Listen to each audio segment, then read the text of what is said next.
for a record-breaking third time, the Tamworth Tap has taken top spot. Since the start of CAMRA's Pub of the Year competition in 1988, no pub has ever won the award 3 times. Located in an old 16th century shopfront, the pub was opened by owners Georgia Louise Greenaway in 2017. It's still not sunk in. I don't think it will. Obviously, winning the first time and the second time, it was jubilant. But yeah, the third time, that's you just always think it's never going to be achievable. It's just sheer dedication, really hard work, and it just takes over your life. Beating thousands of entries, the Tamworth Tap was judged on everything from its atmosphere and decor to the service, overall impression, and most importantly, quality cask beer, real cider and perry. Sitting right in the town centre, the pub has embedded itself in the local community. So there's paint and sit nights, there's pottery nights, there's a faith on tap with the local church, so it's, chaps come along and just talk religion over a pint. We host camera meetings, beer festivals, cider tasting. We wouldn't be here without them, and obviously the great team. We know a lot of pubs across the country are facing a lot of challenges at the moment. What's the last year been like for you? What are some of the things that you're facing? Pubs historically have sort of operated on narrow margins, so to have the impact of the rate relief being scrapped and the promise of an alternative, a fairer system. GB News, the People's Channel.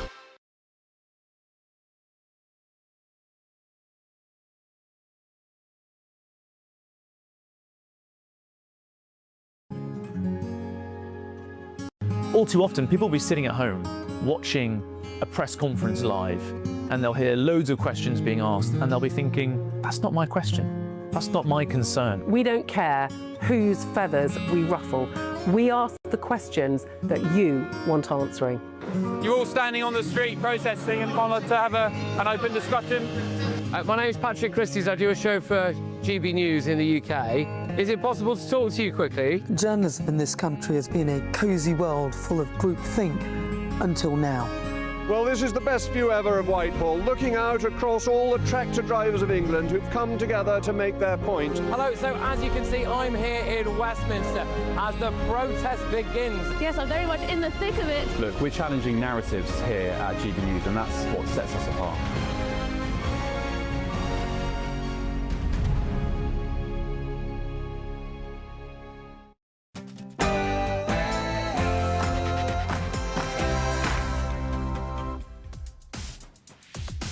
Friday the 30th of January, live across the United Kingdom. This is Britain's Newsroom with Charlie Peters and Miriam Cates. Well, the Prime Minister, Sir Keir Starmer, is pleased with his business in China so far. I fundamentally believe that the more we engage, the more we exchange, the more we take advantage of the opening of access to opportunities, business, art and culture and so many others, then that is the way that we build the mutual trust. This advice for Britain. What do you think about the UK getting into business with China? Keir Starmer was in Beijing. Well, it's very dangerous for them to do that. Yes, the US President has warned that it's very dangerous for Britain to do business with China as Starmer celebrates a more sophisticated relationship with President Xi Jinping, sticking with America. Yeah, we have a lot of very big, very powerful ships sailing to Iran right now, and it would be great if we didn't have to use them. I told them 2 things. Number 1, no nuclear, and number 2, stop killing protesters. Well, Donald Trump has warned Iran that time is running out for a nuclear deal as the US steps up its military presence in the Gulf, with a Navy destroyer arriving at the Red Sea port of Eilat in Israel this morning. Meanwhile, Britain is set to prescribe Iran's Islamic Revolutionary Guard Corps as a terror group. That's in response to Tehran's deadly crackdown on protesters in recent weeks. I will announce the most significant changes to our asylum system in modern times. Well, that's the Home Secretary, Shabana Mahmood. She's pressing on with the deportation of Syrian migrants, despite there being growing concerns from charities about safety in the war-torn country amid fresh clashes. And the warm home discount. Around 6 million low-income households will continue to receive £150 off their winter energy bills for 5 more years. But does that support go far enough? One day my time will come, and I'm not scared either, at all. It's actually comforting knowing I've got 2 brothers on the other side. Well, Fighting Back Tears, Anthony Joshua has opened up about the traumatic death of 2 of his closest friends in a car crash in Nigeria. And a review commissioned by the BBC tells the broadcaster it must stop tick-box diversity casting in its dramas and that representation is being shoehorned into programmes.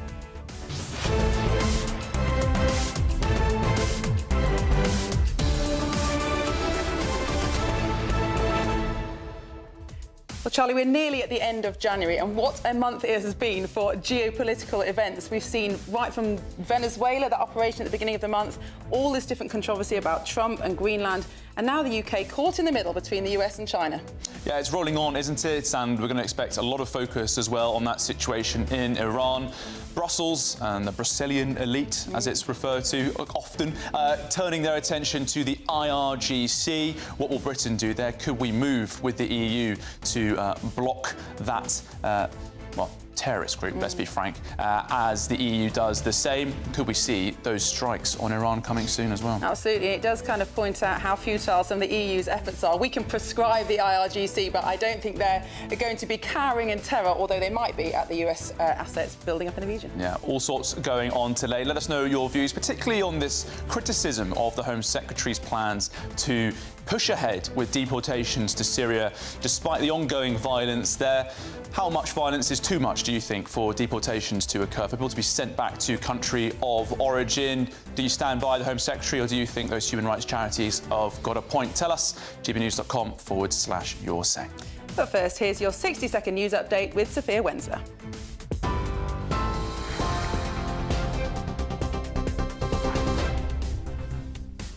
Miriam, Charlie, thank you, and good morning. Your headlines at 9:34. Donald Trump has said it was very dangerous for the UK to do business with China as the Prime Minister arrived in Shanghai on the 3rd day of his visit. Sir Keir Starmer has secured a visa-free travel deal with China during his trip, a move the government says will boost trade and business links. Elsewhere, Russian President Vladimir Putin has agreed not to hit Ukrainian cities during a week of freezing cold temperatures, according to Donald Trump. The Ukrainian president, however, says there's no official ceasefire agreement. The UK is reportedly set to follow the EU by introducing new terror-style powers to ban Iran's Islamic Revolutionary Guards Corps. 2 army officers have been charged over their conduct in the case of 19-year-old gunner Jay-Z Beck, who was sexually assaulted and then took her own life in 2021. And millions of low-income families will continue to receive £150 off their winter energy bills after the government confirmed its warm home discount will remain for the rest of the decade. Those are your headlines for now. More news at the top of the hour. Tune into GB News Radio wherever you are. Online, on DAB digital radio, on TuneIn, on Radio Player, on Nation Player and on your smart speaker. Just say, play GB News.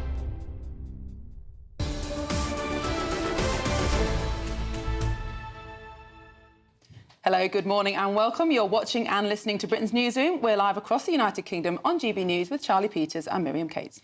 Well, yesterday, Miriam, I was at Sussex University because there's a protest there against the formation of a Students for Reform Society.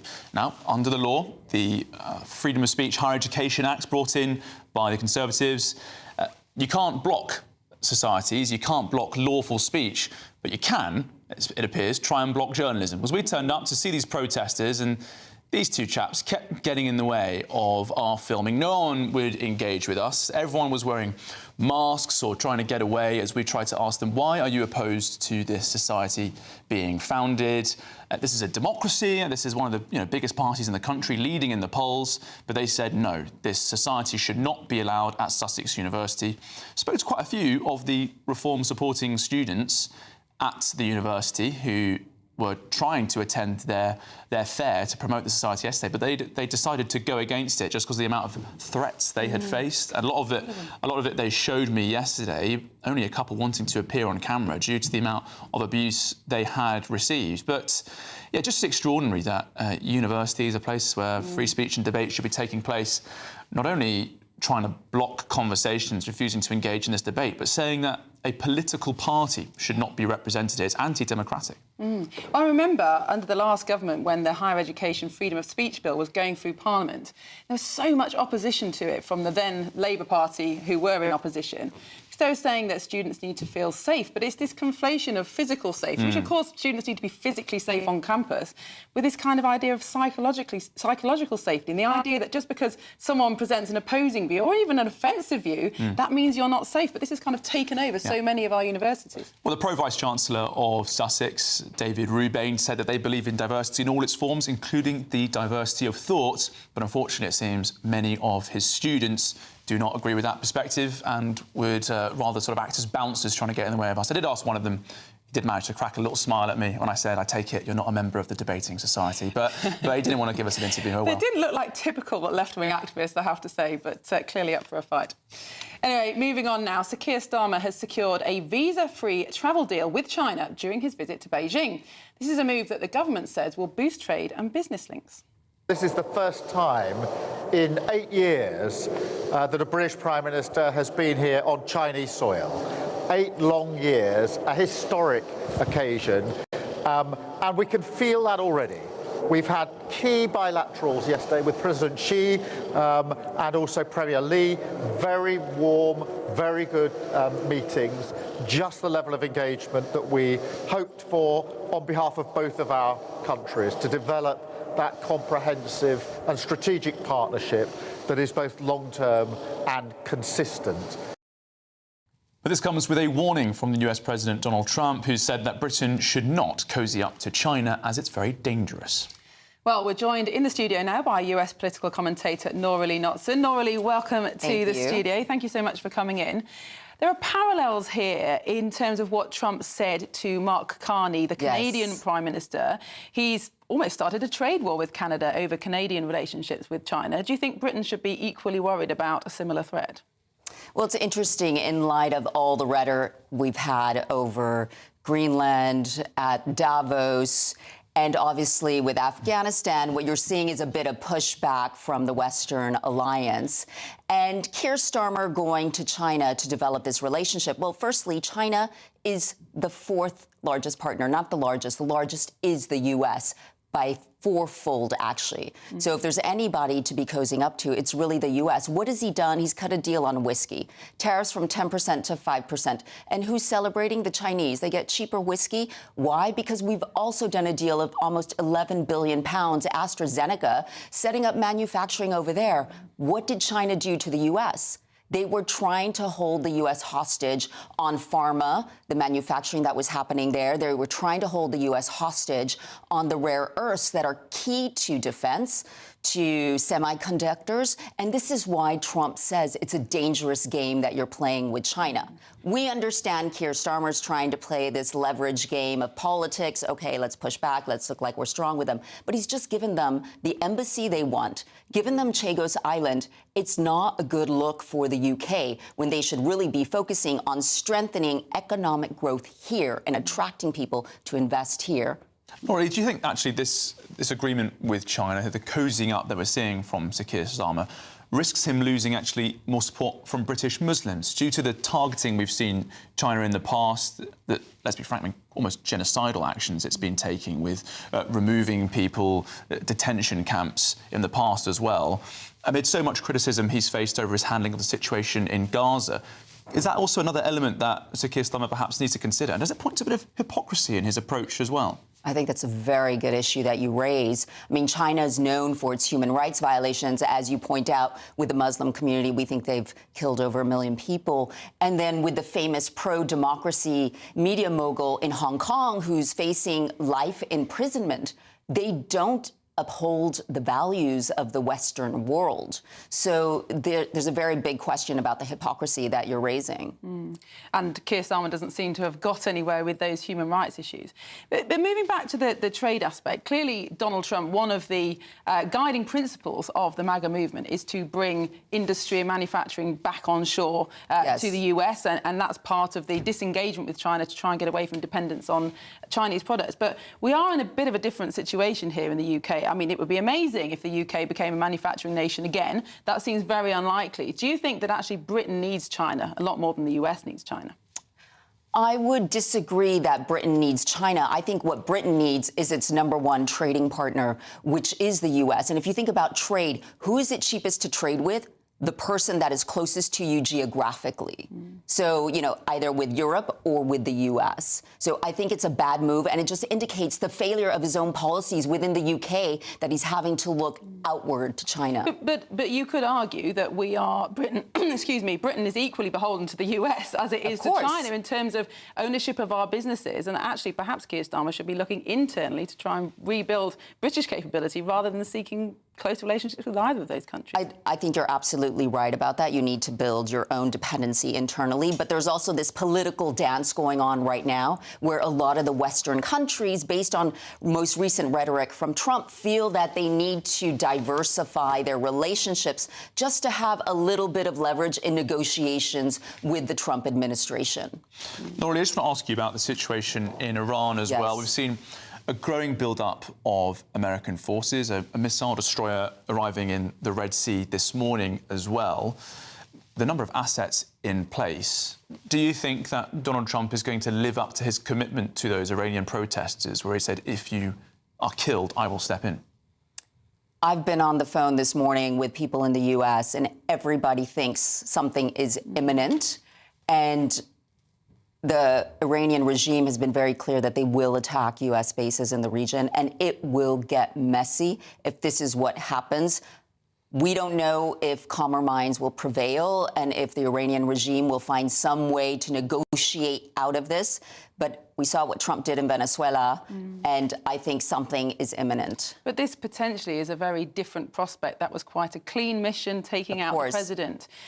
Are Republicans and the wider population in America worried that this could turn into another forever war like Iraq or Afghanistan? 100%. There is not appetite right now for a forever war, as you call it, or boots on the ground. You know, there are a lot of issues, as you know, within the U.S. itself. You know, the issues we've had with ICE. You know, there's a lot of division within the U.S. on the immigration. There's cost of living crisis. You know, there's a lot of problems that Trump needs to take care of in order to win the midterms right now. So he's balancing a lot of moving parts, but he needs to have strong language. And we know Trump, his style is to talk strong.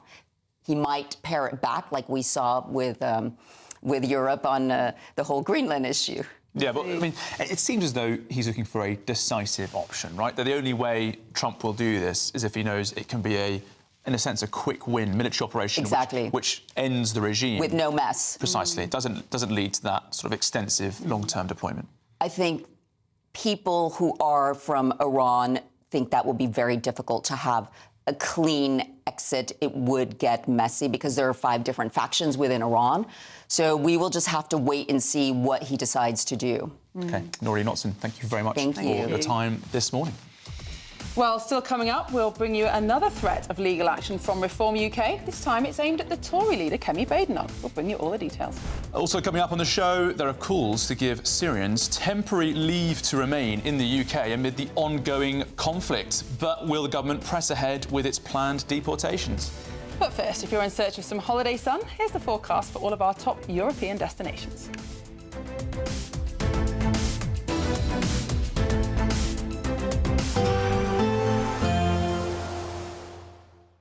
Ready to soak up that holiday sunshine? Won't we need some cover? No worries. All sorted. All Clear Travel Insurance sponsors GB News Travel Destinations Forecast. Plenty of heavy rain over the central Mediterranean through the next few days. More rain heading into Portugal as well, and generally fine and sunny conditions across the Canaries. A drier day in Portugal on Saturday, but we are going to see more rain coming in here Sunday. There's the heavy rain from an area of low pressure across the central Med, looking very wet for Sardinia and Sicily, where it'll also be quite gusty. Some sunny spells for the Greek islands on Saturday, but we'll see some showers heading in here on Sunday. All Clear Travel Insurance sponsors GB News Travel Destinations Forecast. At GB News, we love to hear from you, our loyal community. So drop us a line at gbnews.com/yoursay. There you can talk to each other and also to the presenters live on air. gbnews.com/yoursay, because GB News is your channel, Britain's news channel. Sunday with Michael Portillo from 11, only on GB News. This is Turner at the age of 17. This is a really special work. I'm delighted that this could be in the exhibition because it's a new discovery. This is Turner's first exhibited oil painting. This was a real milestone in any artist's career. Anyone who wanted to become a painter and a professional painter, a Royal Academician, had to be able to demonstrate that they could paint in oils. It was the most exalted, it was the highest medium for a painter to use. This had been out of view for 150 years. Its discovery a couple of years ago was so exciting, and here it is. And it shows Turner at the age of 17 really laying down some of those hallmarks that would become, the things that we know and love about Turner later on. It's a magnificent piece. We better go and see an early Constable. Yes.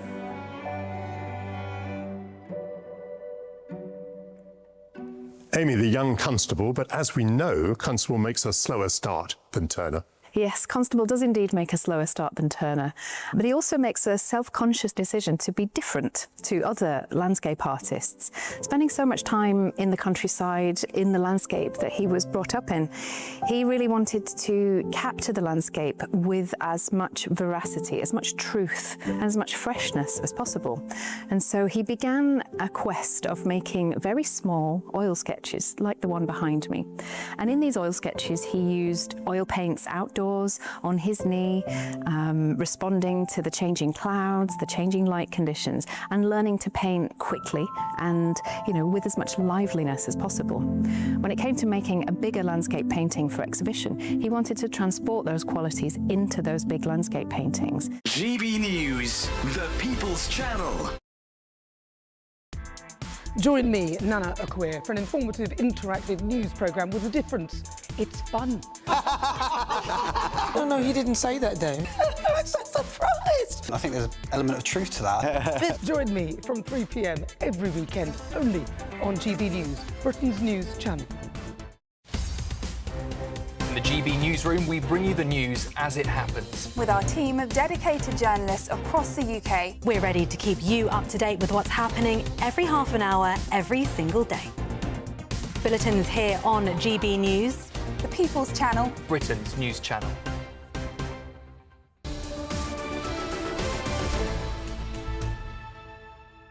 Welcome back. It's 11 minutes to 10. You're watching Britain's Newsroom on GB News.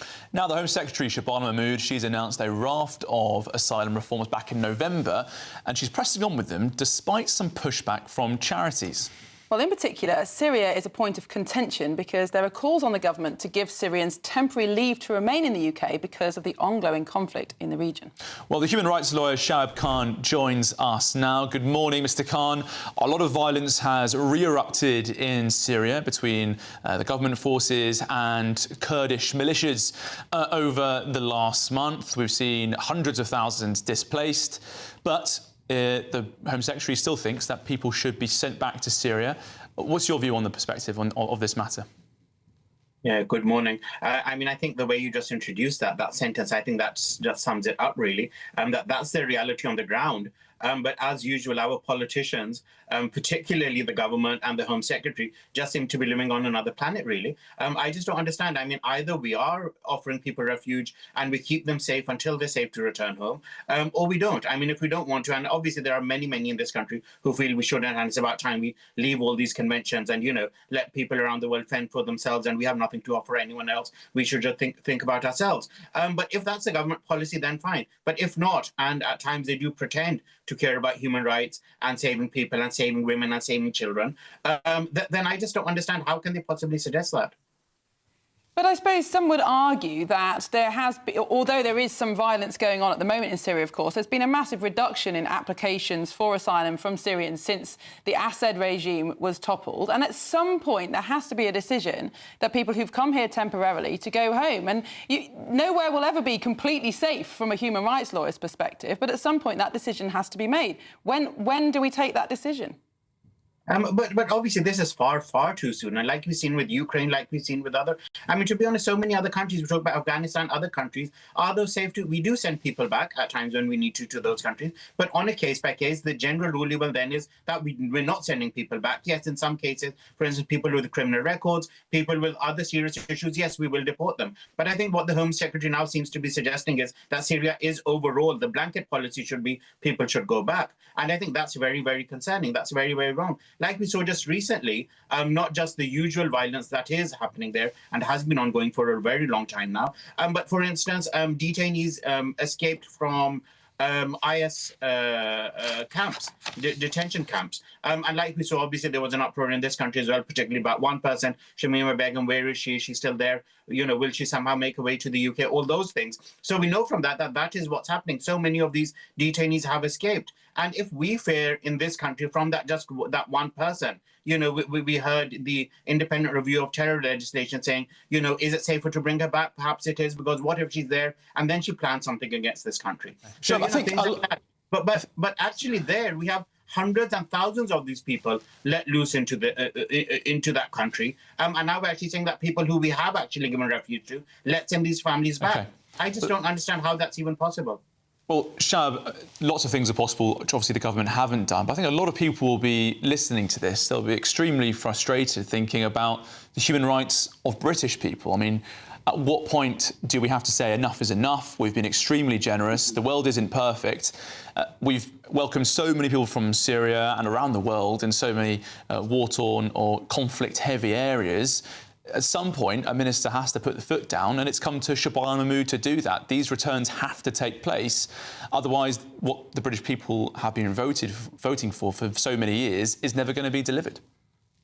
I mean, it depends what you mean by that. I mean, firstly, obviously that's a very long discussion. The main thing, like you're saying, we're very generous and we allow these many people in. So lots of factors. Firstly, maybe we and our allies need to stop creating these situations around the world and need to stop creating refugees, asylum seekers in the first place. So that's the first thing. But secondly, then, even compared to, like we always say, particularly, for instance, Syrians, most of them, vast majority of them, would have sought refuge in neighbouring countries. That's what everyone says. But that is what happens.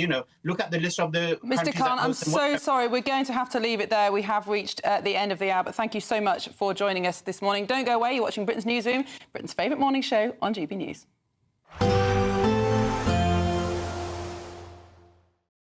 Today, clouds overhead, total zen within. Box Solar sponsors the weather on GB News. Morning. Time for your latest weather update from the Met Office here on GB News. Have more rain to tell you about, more Met Office warnings in place. Bit of snow around this morning as well across parts of the north and turning quite windy across the southwest as another pulse of rain comes in here. We've seen a band of rain tracking north through the night. That is providing some snow this morning over parts of northern England and Scotland. If you are seeing some snow, it probably won't last all that long, turning back to rain, and mostly it is over the higher ground. The rain will ease a little in Northern Ireland through the day, but there is further rain to come in the southwest, and the winds also picking up here. Now, of course, it's the southwest that's really seen the worst of the flooding over the course of this week, so this extra rain is far from welcome, and it is likely to cause further problems.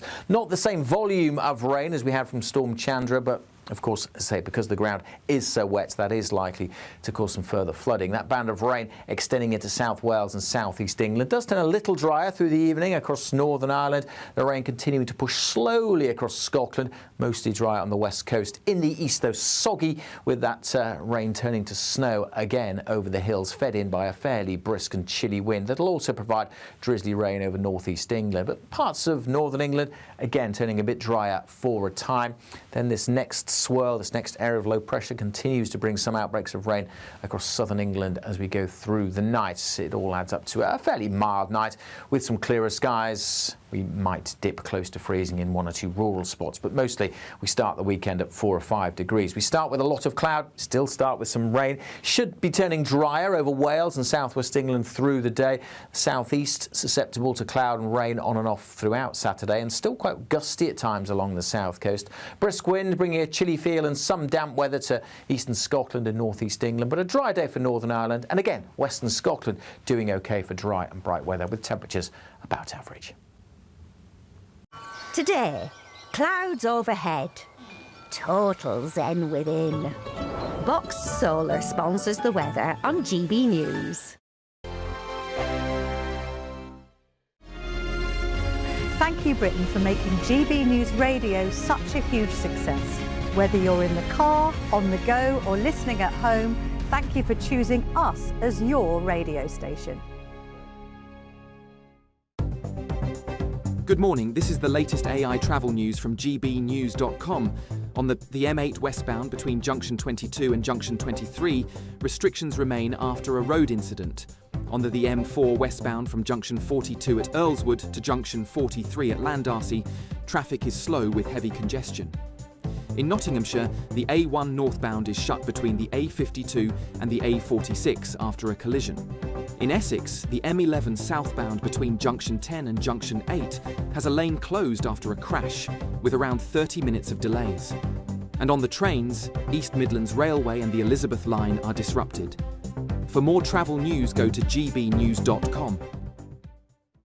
It's the final week to see how you could become our biggest cash prize winner to date, as there's a simply stunning £85,000 in tax-free cash to be won. Go on that dream holiday, buy that brand new car, or just relax in the knowledge that the rest of the year could be on us. But you have to hurry, as lines close on Friday the 30th of January. For another chance to win £85,000 cash, text cash to 63225. One entry costs £2.50 plus one standard network rate message, or text bonus to 63225. 5 entries cost £5 plus one standard network rate message. Go to gbnews.com/win. Entries start at £2.50. Call 0903 686 3232. Calls cost £2.50 plus your network access charge, or post your name and number to GB18 PO Box 8690 Derby DE1 9TT. UK only. Entrance must be 18 or over. Lines close at 4 p.m. on the 30th of January. Please check the closing time if listening or watching on demand. Good luck. Mornings don't have to be tiresome, especially if you have the right company. Wake up to news as it happens, opinion and debate, and of course, a little bit of entertainment too. Because when the kettle's on, we're on. That's Breakfast on GB News, a show worth waking up for. Every morning from 6 a.m. Only on the People's Channel, Britain's news channel. We'll spread the news, you spread the word. From the school run to the home run, watch a new show for all of Britain. He can say whatever he wants. A straight talking show where all voices are heard. And, you know, when are we going to stop talking about smashing the gangs and actually do it? With the stories that matter from every part of our country. There's a bit of a crash landing there for your Chancellor. Bold, fearless and standing up for you. That's me, Martin Daubney, 3 p.m. till 6 p.m, weekdays, here only on GB News. The People's Channel, Britain's news channel.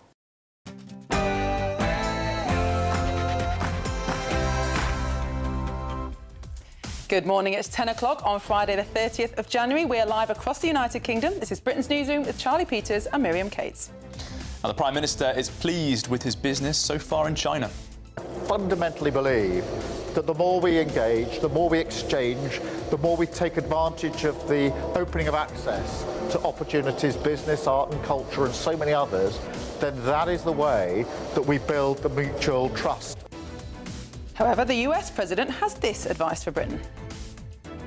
What do you think about the UK getting into business with China? Keir Starmer was in Beijing. Well, it's very dangerous for them to do that. Well, there he goes, Donald Trump saying it's very dangerous for Britain to do business with China, as Starmer has celebrated a more sophisticated relationship with President Xi Jinping and also sticking with America. We have a lot of very big, very powerful ships sailing to Iran right now, and it would be great if we didn't have to use them. I told him two things. Number one, no nuclear, and number two, stop killing protesters. Well, Donald Trump has warned Iran that time is running out for a nuclear deal as the US steps up its military presence in the Gulf. And this comes as Britain is set to proscribe Iran's Islamic Revolutionary Guard Corps as a terror group in response to Tehran's deadly and vicious crackdown on protesters in recent weeks, with thousands killed. I will announce the most significant changes to our asylum system in modern times.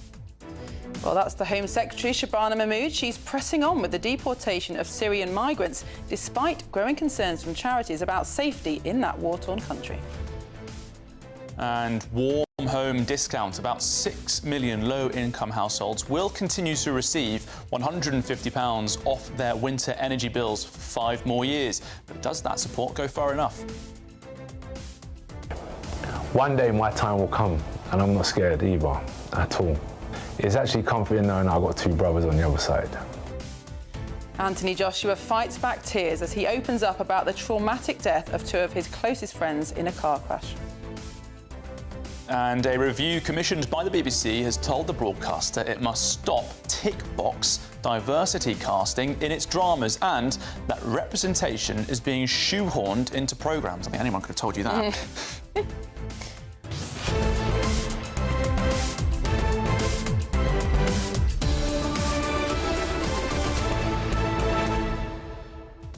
So Miriam, more relief for low-income households on their energy bills. It does seem as though we are becoming a bit of a subsidy nation. That the reaction to everything is to spend a bit more money in covering up the lack of supply, rather than perhaps trying to make our energy a bit cheaper instead. Absolutely, and there are a number of stories like this last year. Not only energy bills being subsidised by higher income taxpayers, but also a proposal for stamps to be free to people on lower incomes. I just think you can understand the sentiment behind this, but messing with the markets, messing with prices, never works. It doesn't, famously, but also it's going to, I think, recharge the conversation around green ideology about whether or not we're going to get the right deal for our energy costs. This war in Ukraine, I mean, Donald Trump keeps promising to end it. He keeps saying also it's proven a little trickier than he expected. But so long as that goes on, expect those energy costs to remain high. And of course, it all feeds into our relationship with the Chinese. If we are going to pursue net zero, we need millions and millions of solar panels. 70% of our solar panels come from China, or at least some of the component parts. We can't extricate ourselves from Chinese trade if we pursue net zero. Well, let us know what you think about all the stories we're covering today. Keen to get your take. gbnews.com/your say. But first, here's the news with Sophia Wensler.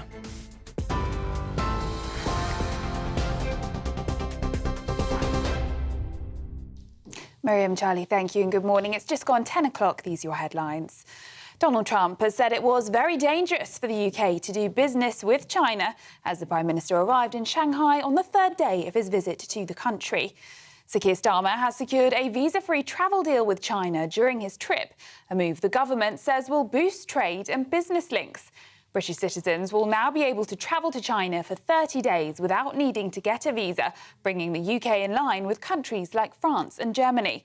In talks with President Xi Jinping, Sir Keir said the UK wants a more sophisticated partnership, while China said it was ready to develop a consistent strategic relationship. This is the first time in 8 years that a British Prime Minister has been here on Chinese soil. 8 long years, a historic occasion, and we can feel that already. We've had key bilaterals yesterday with President Xi and also Premier Li. Very warm, very good meetings. Just the level of engagement that we hoped for on behalf of both of our countries to develop that comprehensive and strategic partnership that is both long-term and consistent. Meanwhile, Shadow National Security Minister Alicia Kans told GB News she would be disappointed if she was secure. I've never been to China, sadly, and I won't be going anywhere in the short term. But if I was Prime Minister, I'd be pretty disappointed with this because essentially he's gone out there with a begging bowl to try and solve his self-inflicted economic woes. He's come back with so very little. But what he has done is send a very clear message to the Chinese Communist Party that they can just crack on with the hostile acts that they've been conducting against our country. And there'll be not only no repercussions, but actually they'll get a propaganda coup in the British Prime Minister walking down red carpets over in Beijing. Elsewhere overnight, President Donald Trump has said he plans to speak with Iran amid rising tensions. It comes as the US sent another warship to the Middle East, and Pentagon Chief Pete Hegseth said the military would be ready to carry out whatever the president decided. Sir Keir Starmer, though, said the UK was working with allies to ensure Iran does not develop nuclear weapons after Mr. Trump warned time is running out for Tehran to do a deal. Mr. President, have you had any conversations with Iran in the last few days, and are you planning on any? I have had, and I am planning on it, yeah. We have a lot of very big, very powerful ships sailing to Iran right now, and it would be great if we didn't have to use them. Okay? Can you say what the message was that you shared with Iranians? Well, I told them two things. Number one, no nuclear, and number two, stop killing protesters. Now it comes as the UK is reportedly set to follow the EU by introducing new terror-style powers to ban Iran's Islamic Revolutionary Guards Corps. Government sources said the ministers will introduce a new law banning the group, which has been accused of helping massacre thousands of protesters in Iran. Yesterday, the confirmation came that the European Union added the IRGC to its list of terrorist groups alongside Al-Qaeda, Hamas and Islamic State. Back in the UK, millions of low-income families will continue to receive £150 off their winter energy bills after the government confirmed its warm home discount will remain for the rest of the decade. It follows a consultation on how best to continue the scheme, which has been in place since 2011, with eligibility widening last year to include a further 2.7 million families. Ministers say extending the scheme for another 5 years will help with the ongoing high cost of living, which has largely been fuelled by a big increase in energy costs. The average energy bill for a household in England, Wales and Scotland, remaining on a standard variable tariff, reached £1,758 a year this winter. And Donald Trump has said Melania Trump is very influential in the US government as he joined her on the red carpet of the premiere of his wife's $75 million Amazon documentary. It's beautiful, it's emotional, it's fashionable, it's cinematic, and I'm very proud of it. And then one more question for the theater. Mr. Trump paid tribute to the First Lady at the Trump Kennedy Center in Washington, D.C. last night, where her film was being screened before its global release in cinemas. Those are the latest GB News headlines. I'll have more for you in half an hour. For the very latest GB News direct to your smartphone, sign up to News Alerts by scanning the QR code or go to gbnews.com/alerts.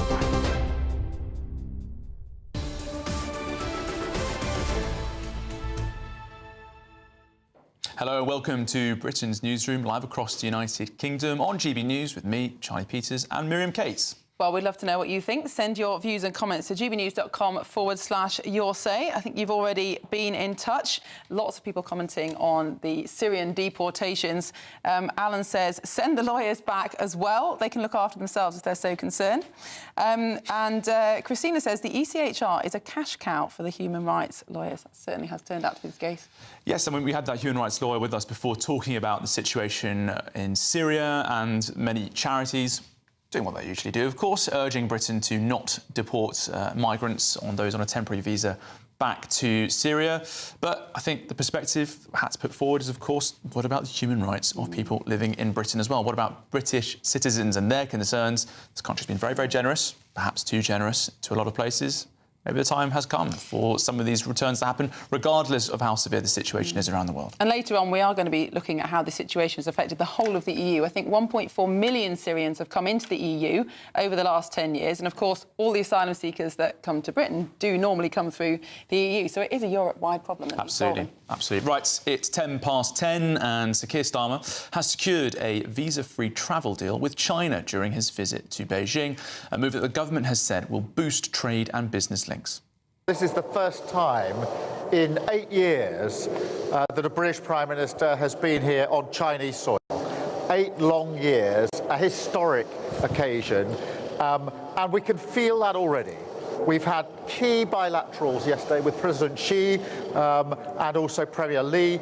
Very warm, very good meetings.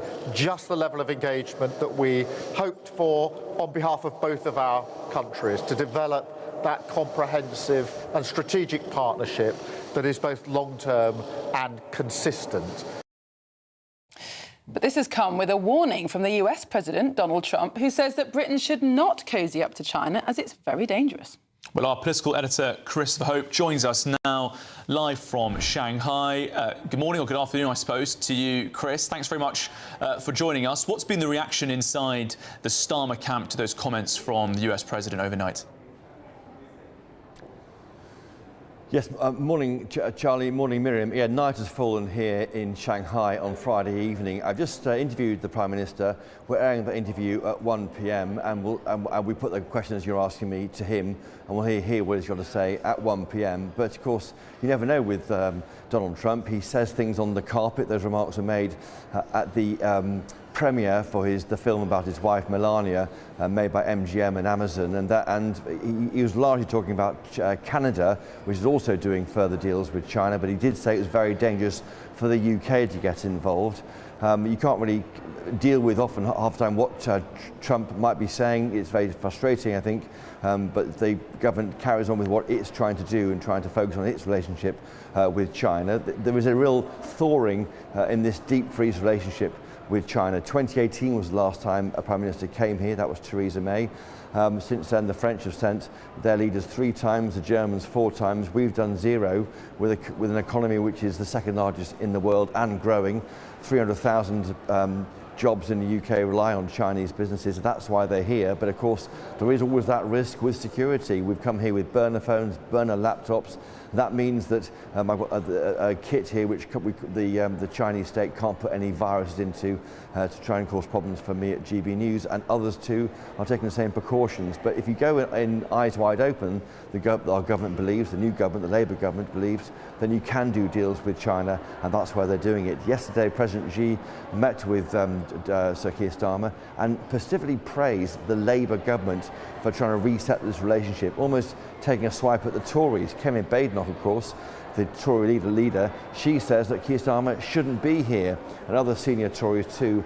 They're concerned about China. On their watch, of course, Huawei, the Chinese telecoms firm, was removed from the 5G network in the UK. Also, we saw snooping claims on MPs and members of the team around previous Conservative Prime Ministers by elements of the Chinese state. So the Chinese state would deny that, but that's the concern in the UK, and that's almost drowned out the economic advantages of doing more trade with China. And that's because Sir Keir Starmer's fate, frankly, relies on an improving economy. If that economy can't get out of the doldrums this year, he will be in trouble going into the election period in 2029. He knows that the economy is all that counts, and that's why it's worth taking the risk with China. Chris Hope in Beijing, thank you very much for joining us. Well, let's stick with this discussion about Chinese-British relations. We're joined now by John McLean, OBE. He's the chairman of the China-UK Business Development Centre. John, good morning. Thank you so much for joining us. Now, you welcome warmer relations with China, I believe. What are the advantages to British businesses of this cozying up to Beijing? Well, I wouldn't use the word cozying up to Beijing. UK and China have been trading together for decades, but what we've actually seen, especially in the last 8 years, is an inconsistent approach. Therefore, from a British business point of view, we don't know whether our UK government is supportive of trade with China or not. And therefore, for a company looking at its strategy for China, Indonesia, Europe, it has to kind of decide where it's going to put its money and where it's going to put its effort. And therefore, if you're getting an incomplete approach coming back to you, you probably decide not to go to China. So, and from a Chinese point of view, they've seen this inconsistent approach throughout. So with the Labour government coming to power in July 2024, we've now started to see some consistency. We've had the Economic Financial Dialogue, we've had JETCO, and now we've had this visit. And I think the visit is important because it creates a signal to UK business that working with China is something that should be considered actively. And with the addition of the visa-free access, that then takes a barrier significantly away. So it's to be applauded. It's just for short trips, isn't it, the visa-free access? You could say it's a pretty small set of offerings, some changes to whisky tariffs, those visa changes, amid the reputational and political risk that Sir Keir Starmer is taking here, amid China's national security threats, which are very clear, which we've known about for a long time, and also wider geopolitical threats, particularly what it poses to neighbouring Taiwan. John, are you not concerned that the warmer relationship that Britain is proposing with China risks weakening our stance on international security on the global stage? No, I don't think I am. If you put it in, coming back to the first part of your comment, the purpose of the visit was not necessarily to go and sign lots of deals. The purpose was to create a re-engagement. And that re-engagement has happened. Now the work starts with our companies and our governments in terms of sitting around tables and agreeing how we can work together, how we can improve our trade. We have to put into context that China represents our third largest trading partner. We have 370,000 jobs as a result of exports to China. It is a country which is growing. So prospectively,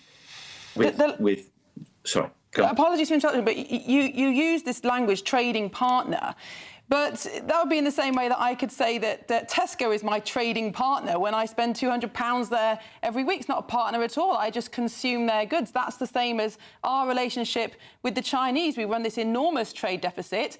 It's very advantageous to them to dump all their excess goods on the UK to try and keep prices up. But what do we get out of it?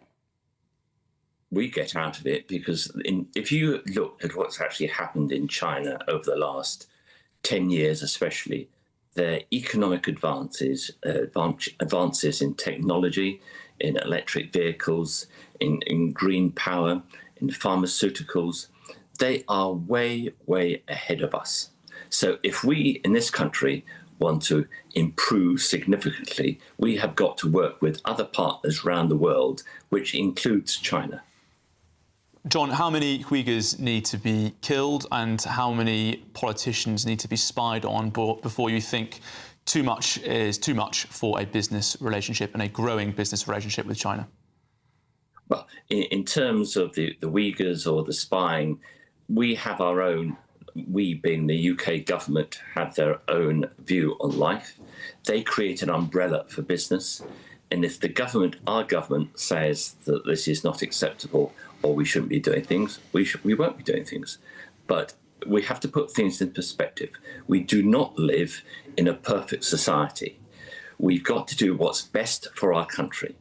And if we do not like what other countries are doing, the only way to actually improve things is to engage. And to engage means sitting around a table and actually having an open and direct conversation. If you haven't had that for 8 years, it is very difficult to improve relationships. Therefore, dialogue is crucial. And that is actually what has occurred from the last few days in terms of the Prime Minister's visit. We have started something which we hadn't had in place for a long time. Well, John McLean, Chairman of the China-UK Business Development Centre, thank you so much for joining us this morning.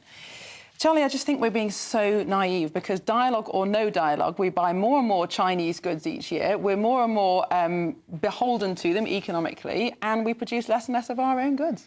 I have to say, the cost of that, beyond the economic cost, obviously the national security cost, it does feel as though that's being glossed over a touch. I do think the point has to be made about the hypocrisy as well. I mean, so many Labour politicians make a lot of concerns about violence in the Middle East. A lot of them will talk about genocide even in Palestinian territories, but don't really seem to speak very much about what's going on in Iran, and certainly don't seem to care at all about the very clear evidence of genocide in China. So. Absolutely, and Keir Starmer and previous prime ministers have made such a point of supporting the Ukrainians, but so many of the Russian weapons used against the Ukrainians are using Chinese technology. So inconsistent. But there we go. 20 minutes past 10, and it's time for the Great British Giveaway now. It's the final day that you could become our biggest cash winner to date. It's an incredible £85,000 in tax-free cash. Well, someone is guaranteed to win it all. That someone could be you. Here are all the details you need.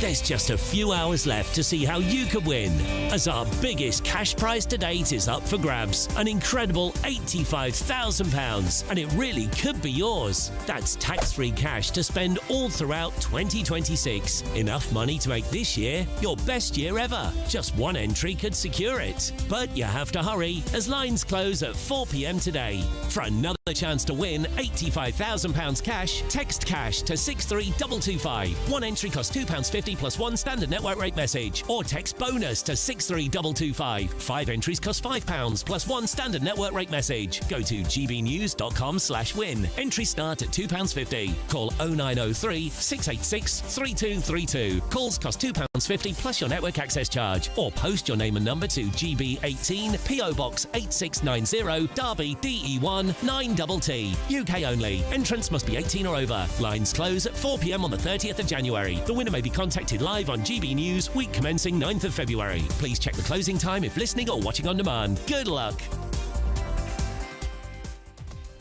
Well, coming up next, the BBC has come under fire for its tick box diversity in some of its dramas. We'll be going through that and many more stories with Emma Trimble and Jonathan Liss, both of whom here on merit rather than filling any DEI quotas. Of course, this is Britain's Newsroom only on GB News. Stay with us. Westminster's full of talk, but out here, it's the real world. Am I allowed to talk No, now? that's it. This is where it matters, real people and real lives. That's what politics is all about. In fact, has Trump made a good start? No. Straight answers, no spin, and just a couple of pints. How many fingers have I got up? About 10. So join me for Lee Anderson's Real World every Friday at 7 p.m. only on GB News. The People's Channel, Britain's news channel.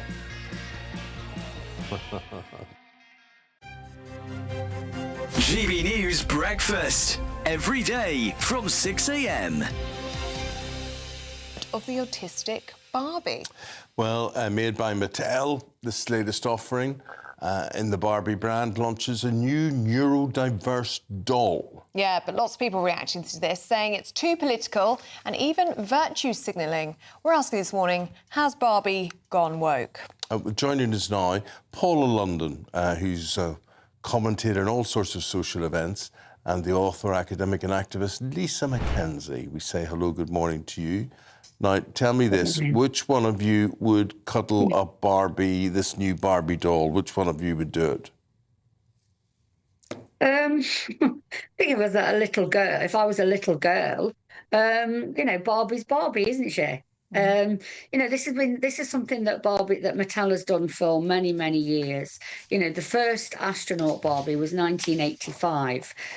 We've got wheelchair user Barbie, we've got mermaid Barbie, we've got there are so many different Barbies, and I think with this, again, there's another story to this. It's been, this Barbie is being made with a charity. So it's about, offering little girls a different type of Barbie, but it's also about showing that girls with autism are also, part of society. I have ADHD, and up to 50% of all women that have ADHD fit into the criteria for autism, and I found it rather almost offensive that the Autistic Barbie has eyes that don't look directly in front, also has an iPad for communication, has noise-cancelling headphones, and up to 1 million people have autism in this country. Some people don't realise. GB News, the People's Channel. You want to know what's really going on in the corridors of power? Labour don't know what to do with you half the time, and that makes you quite lethal in the chamber. Get behind the headlines with Chopper's Political Podcast. Join me, Christopher Hope, as I sit down with the great and the good of British politics. We'll see where this ruling takes us. These are the stories shaping our nation. Chopper's Political Podcast, available now on all platforms. Listen in and stay ahead.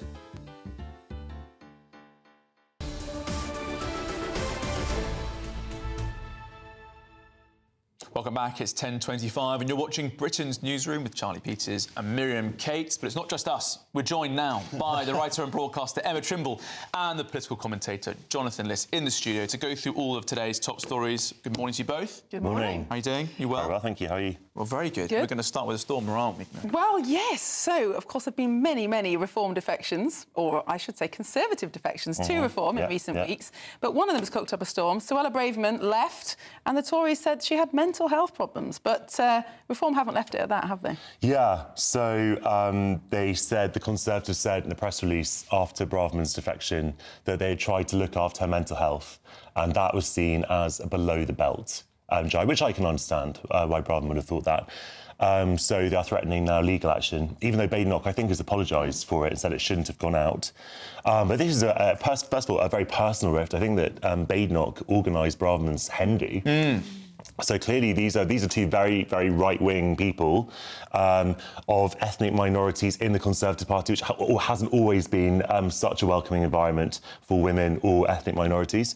And so, you know, they obviously bonded over their very, very right-wing politics as well. And now they've had a massive rift. This is mostly speculation on your part. Well, I'm saying they've had... Maybe they're just good friends. Miriam, I think that we can safely say there's been a rift, and if one of them's threatening legal action against the others doesn't suggest the best of friendships. So look, this is more kind of internecine warfare between these two sides, and clearly there's going to have to be some kind of end game where the two sides decide if they're both going to survive, because they are fighting over the same pool of right-wing votes. I mean, Emma, I can see why a lot of critics might think this is a bit snowflakey to be constantly launching legal challenges and getting very offended by comments made by the Conservatives.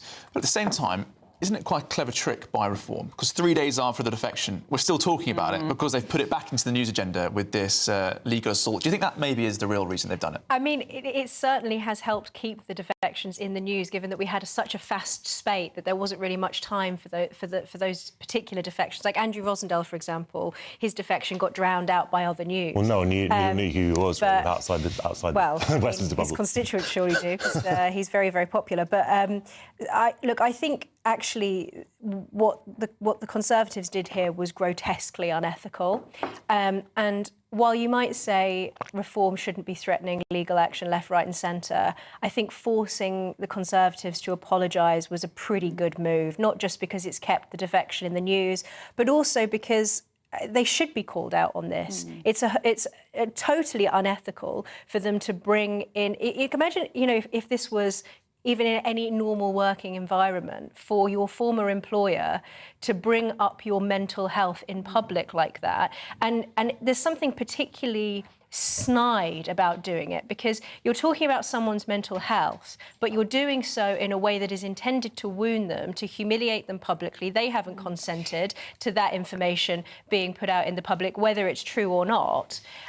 So I think it's that we've seen this from the Conservatives, this trend towards personal. I agree with you that I don't think it's ethical. I think it's a sad aspect of our politics that puts off normal people from engaging in politics. But nevertheless, all of the political parties engage in this. Reform themselves have done so in comments about Rupert Lowe, actually in some previous Also comments unethical. about Kemi Badenoch's personality. Isn't this just part of the job, and you just got to have a thick skin and get on with it? Well, yeah, I think with Braverman, it also ties into some of the criticisms that were levelled at her while she was in high office, which was people would say that she was a lunatic, which is obviously not a politically correct thing to say about anybody. But so that kind of ties in with that. But I just would kind of broaden the conversation out a little bit. That Reform has got what the Yiddish word is chutzpah, which is total barefaced cheek, because what they are doing is policing free speech that they don't like. So for the party that always rails against, you can say you shouldn't be sort of punished for hurty words on Twitter, not only are they going after Badenoch for this, they're also literally threatening, calling the police over the Labour Party over an advertisement that they put out about Matt Goodwin. They do lately seem of to this have broken parish. the law, though. Sorry, which is because, yes, they are arguing that an ad that Labour put out was misrepresenting him, which is technically an offence. But that's literally the hurty words on Twitter, which they're meant to be railing against. So Reform is really kind of tying itself in knots over what free speech is, because if it looks like they're only interested in their own free speech, that's going to come back to bite them. It could go either way, though, with the opinion of the British public, because on the one hand, you can imagine people thinking, oh, maybe this is a bit snowflakey and we don't want this kind of lawfare. We've had enough of the way that politics is being done, you know, in this kind of like dirty games sort of way. But on the other hand, people might look at this and think, well, you know, good on them for standing up for themselves, and maybe people will feel that we need a bit more of that. So it looks I mean, a bit pathetic to call the police over what an opponent's put out on Twitter. It does look a bit silly, They're saying some quoting out of context about Manchester. Right, I mean, come you on. two, we've got a minute left. We've got to talk about this BBC story. Tick box diversity. A report has found there's too much tokenism and preachy storylines about Britain's colonial history in some of their series. Emma, what do you make about this? I wonder how much money they spent on that, because I think anybody could have told them that for free. Hundreds of pages. I think one of the reasons why people dislike the diversity cast, particularly in historical dramas, is that it stops you from being able to suspend your disbelief, and it's also misrepresenting the actual social relations of the time. If you have, a person of, African descent in the role of an aristocrat, it's not properly representing the way that things actually were historically. So I think that that's one of the reasons why people are not keen on this in historical dramas particularly, and therefore maybe are switching off, and it's affecting their numbers. I really don't have such a huge issue with this. I think that if the story is about race, or if it's about the Civil War or something, obviously it would make no sense to kind of have colourblind casting. But in most cases, I mean, first of all, there were a lot more ethnic minority people in England in the 18th and 19th century than we think. There are a lot of people coming from all over the world into this metropole.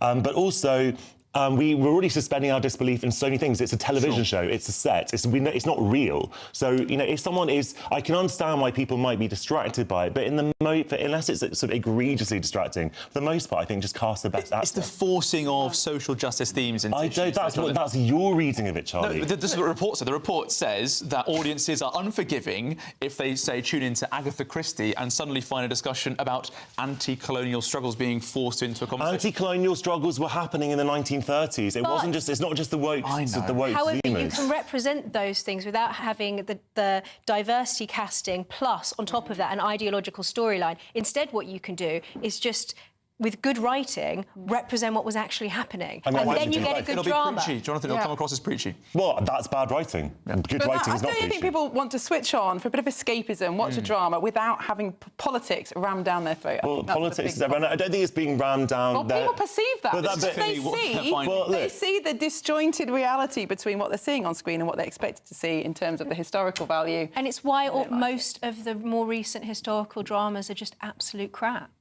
There we go. Read a book! There's Emma Trimble's take. You've heard from them, you've heard from Jonathan Liss as well. But let's cut away now to speak to Sophia Wenzer, who's our 60-second news update.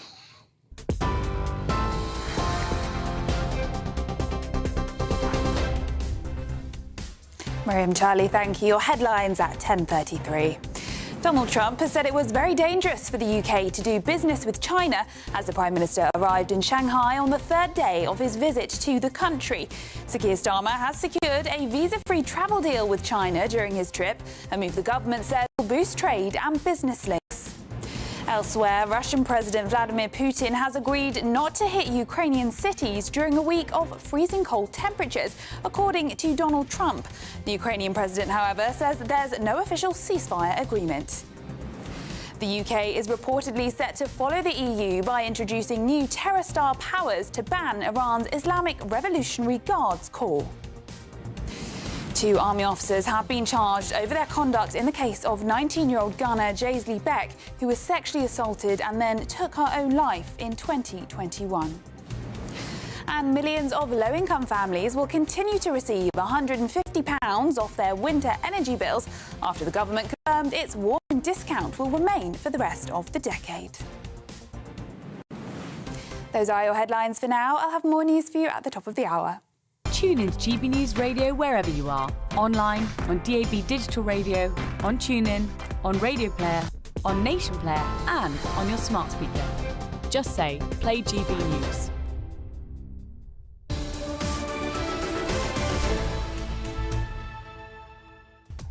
Thank you, Sophia. And on that BBC tick box diversity debate, we've got this statement from Dr. Samir Shah, Chair of the BBC, who said it is vital that the broadcaster authentically reflects the lives of all the communities, classes and cultures across Britain. Decision-making must happen closer to audiences if we want to ensure that everyone feels represented.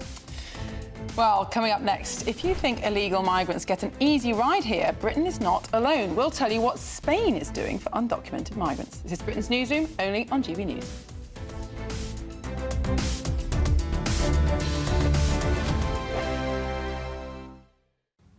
Morning. Time for your latest weather update from the Met Office here on GB News. I have more rain to tell you about, more Met Office warnings in place. Bit of snow around this morning as well across parts of the north and turning quite windy across the southwest as another pulse of rain comes in here. We've seen a band of rain tracking north through the night. That is providing some snow this morning over parts of northern England and Scotland. If you are seeing some snow, it probably won't last all that long, turning back to rain, and mostly it is over the higher ground. The rain will ease a little in Northern Ireland through the day, but there is further rain to come in the southwest, and the winds also picking up here. Now, of course, it's the southwest that's really seen the worst of the flooding over the course of this week, so this extra rain is far from welcome, and it is likely to cause further problems. Not the same volume of rain as we had from Storm Chandra, but of course, as I say, because the ground is so wet, that is likely to cause some further flooding. That band of rain extending into South Wales and South East England does turn a little drier through the evening across Northern Ireland. The rain continuing to push slowly across Scotland, mostly dry on the west coast. In the east, though, soggy, with that rain turning to snow again over the hills, fed in by a fairly brisk and chilly wind. That'll also provide drizzly rain over northeast England. But parts of northern England, again, turning a bit drier for a time. Then this next swirl, this next area of low pressure continues to bring some outbreaks of rain across southern England as we go through the night. It all adds up to a fairly mild night with some clearer skies. We might dip close to freezing in one or two rural spots, but mostly we start the weekend at 4 or 5 degrees. We start with a lot of cloud, still start with some rain. Should be turning drier over Wales and southwest England through the day. Southeast susceptible to cloud and rain on and off throughout Saturday, and still quite gusty at times along the south coast. Brisk wind bringing a chilly feel and some damp weather to eastern Scotland and northeast England, but a dry day for Northern Ireland, and again western Scotland doing okay for dry and bright weather with temperatures about average. Thank you, Britain, for the thousands of you who are becoming friends of GB News every week. You're not only watching and listening to our programmes, you're becoming part of them too.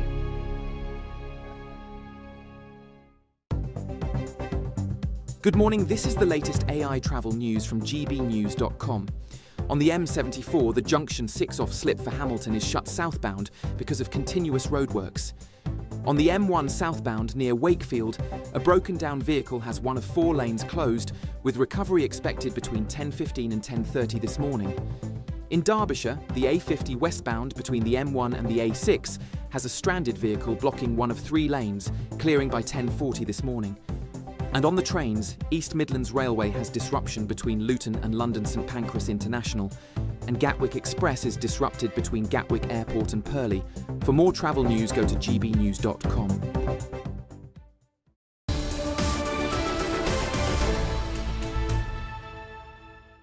Welcome back. It's 22 minutes to 11. You're watching Britain's Newsroom with Miriam and Charlie. Now, Spain has planned to legalise the status of undocumented migrants, benefiting at least 500,000 people.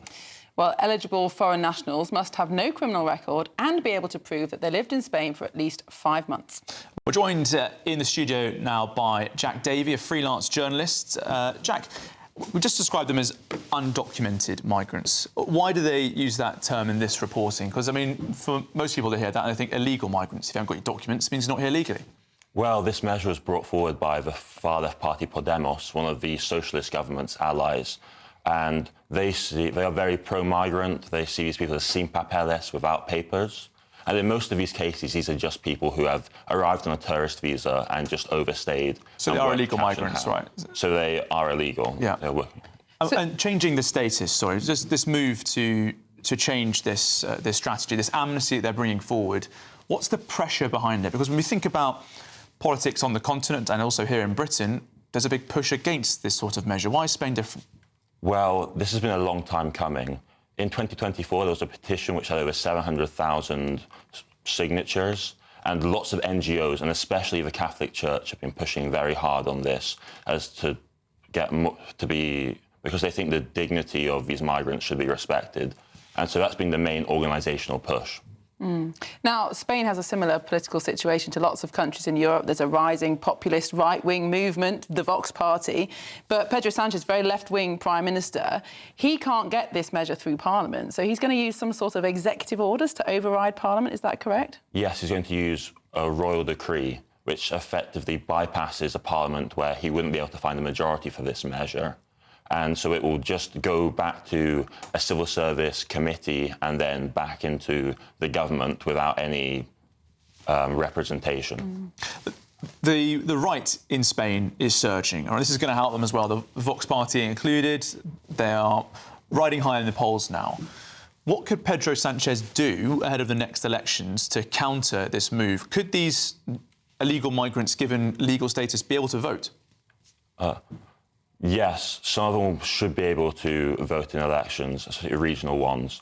But the wider part of the strategy is Pedro Sánchez wants to radicalise and for Vox to rise because it puts a lot of pressure on the centre-right Partido Popular, the equivalent to our Conservatives. And so he wants a very radicalised right wing, which he can use to scare centrist voters to supporting him, despite a series of scandals which have really put a dent in his government's popularity. And that did work for him 3 years ago in the last election, didn't he? Because everybody expected the right to win. But at the last moment, he did deals with the separatists. And unfortunately for the Vox and the Popular Party, they didn't get through. Yes, he had a huge gamble by calling an election where everyone thought he would lose.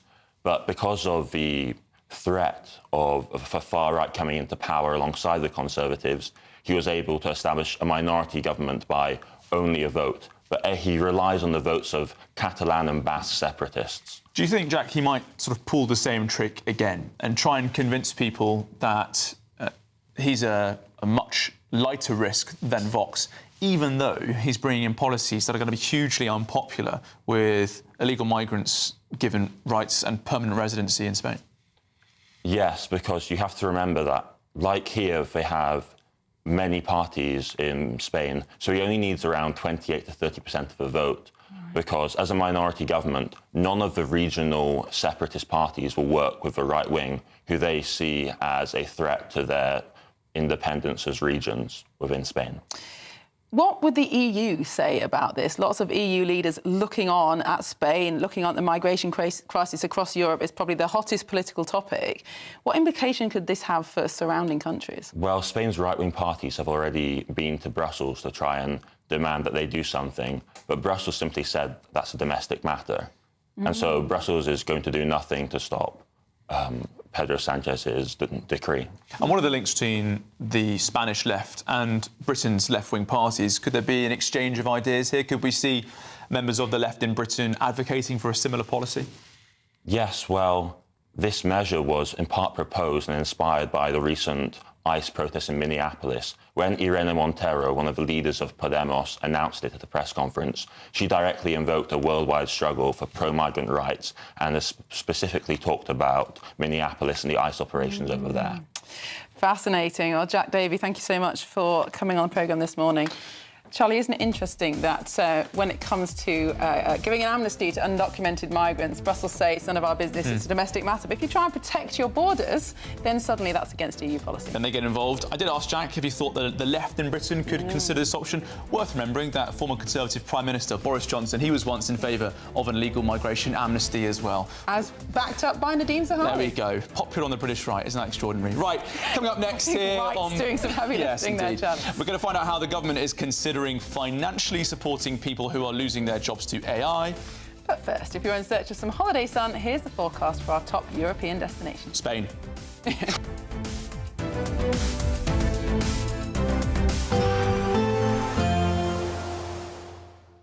I forecast a perfect holiday in the sun. Weather looking good then? For sure, and no worries about our travel insurance. All Clear Travel Insurance sponsors GB News Travel Destinations Forecast.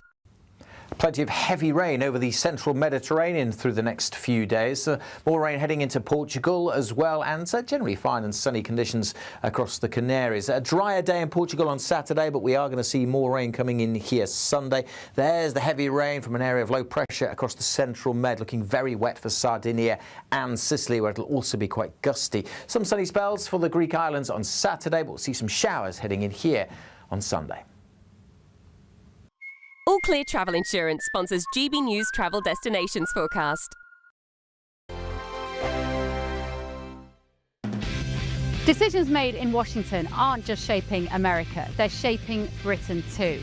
From migration to global security, from crime to health. Whatever happens in the White House today will be felt in your town or city tomorrow. That's why The Late Show is live from Washington, D.C. Cutting through the politics to show you what it all means for Britain.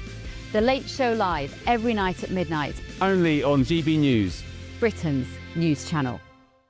Westminster, the ultimate clique. And you're fighting like rats in a sack. But here on the Camilla Tominey Show, we ask the questions the establishment media is too scared to ask. OK, let me ask you a straight question, because I know you're a straight-talking politician. Whether it's net zero, illegal immigration or law and order, nothing is off-limits. You had the power then. Yeah, as I and say, now you've lost it. That's the Camilla Tominey Show, a politics show that's fearless. But no, let me finish my question if you don't mind, because it is my show. Sundays at 9:30, only on GB News, the People's Channel, Britain's news channel. Bold. They are under no illusion. Ray. Are you a human trafficker? Boundless. I've had enough of the nonsense, and I'm not afraid to say it. Don't get this on the BBC. Every weeknight, I tear through the headlines. The smell of gasoline. Should we be worried about it? From Westminster madness to cultural war chaos. What I'm going to do now is they are throwing things out the car as we speak. Get ready, Britain. Here we go. Patrick Christie tonight, weeknights from 9 p.m, only on GB News, Britain's news channel. At GB News, we love to hear from you, our loyal community. So drop us a line at gbnews.com/yoursay. There you can talk to each other and also to the presenters live on air. gbnews.com/yoursay, because GB News is your channel, Britain's news channel. Hi, I'm Michelle Dewberry, and my show is your opportunity to cut through all the noise and dive in headfirst to some robust debates. Ideas clash. Situation, no, isn't it? No, because the failure is you're deliberately avoiding my point. Nothing's held back. And if you think this is the end of it, wait for more. And we do not shy away from the difficult stuff. Sometimes I want to shake people and say, if only you understood. So join me on Jubes & Co weeknights at 6 p.m, only on GB News, Britain's news channel.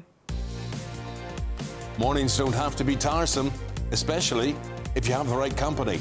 Wake up to news as it happens, opinion and debate, and of course, a little bit of entertainment too. Because when the kettle's on, we're on. That's Breakfast on GB News, a show worth waking up for. Every morning from 6 a.m. Only on the People's Channel, Britain's news channel. We'll spread the news, you spread the word.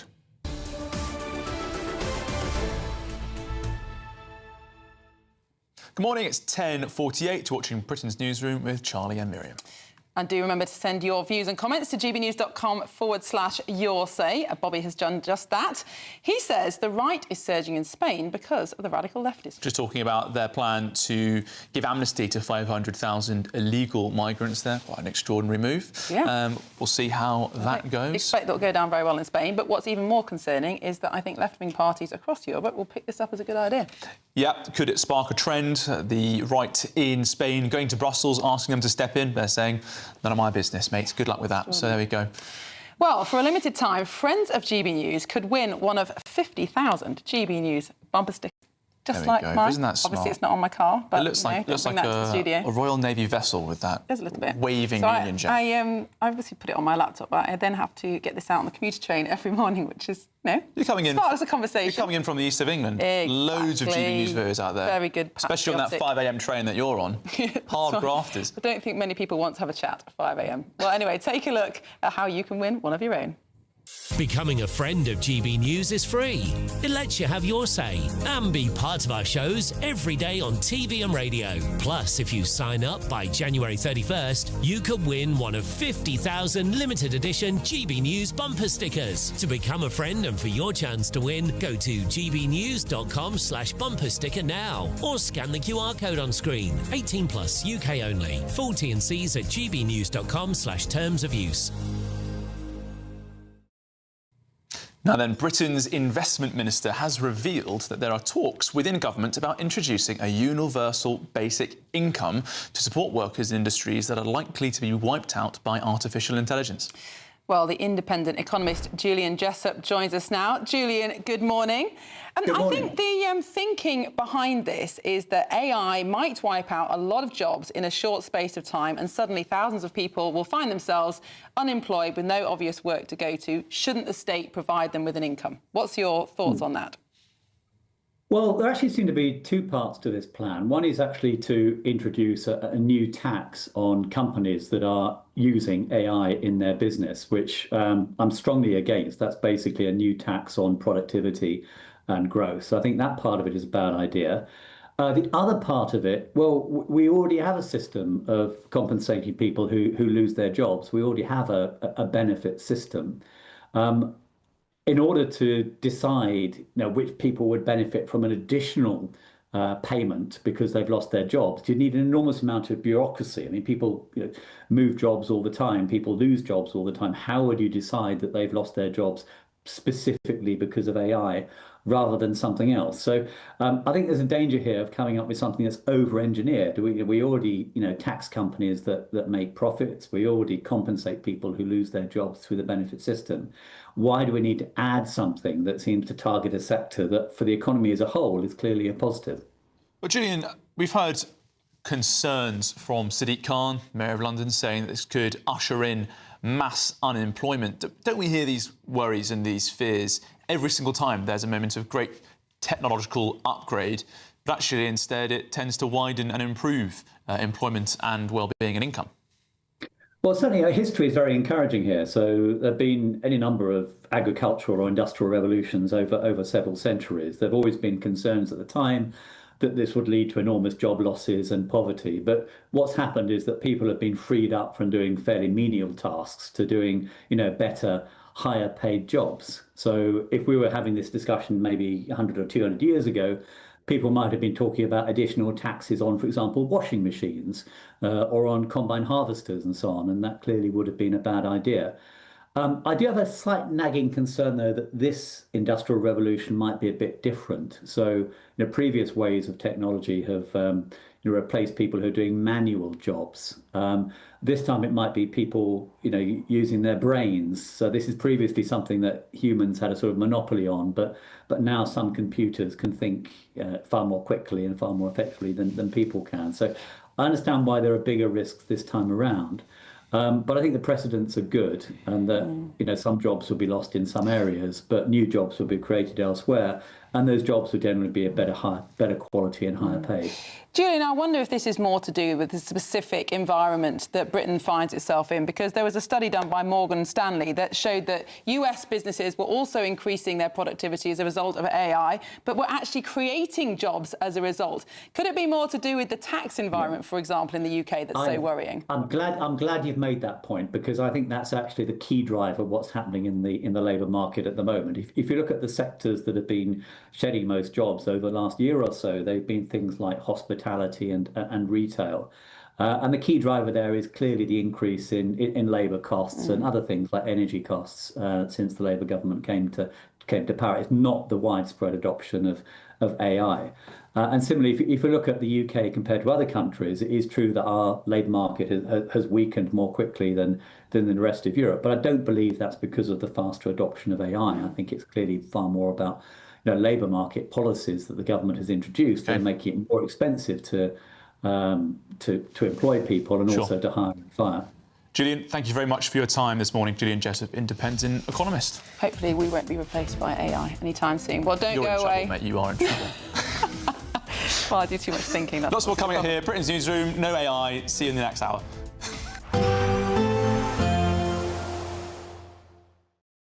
Expect warm spells with the odd rude interruption. Box Boilers sponsors the weather on GB News. Morning, time for your latest weather update from the Met Office here on GB News. I have more rain to tell you about, more Met Office warnings in place. Bit of snow around this morning as well across parts of the north and turning quite windy across the southwest as another pulse of rain comes in here. We've seen a band of rain tracking north through the night. That is providing some snow this morning over parts of northern England and Scotland. If you are seeing some snow, it probably won't last all that long, turning back to rain, and mostly it is over the higher ground. The rain will ease a little in Northern Ireland through the day, but there is further rain to come in the southwest, and the winds also picking up here. Now, of course, it's the southwest that's really seen the worst of the flooding over the course of this week, so this extra rain is far from welcome, and it is likely to cause further problems. Not the same volume of rain as we had from Storm Chandra, but of course, as I say, because the ground is so wet, that is likely to cause some further flooding. That band of rain extending into South Wales and South East England does turn a little drier through the evening across Northern Ireland.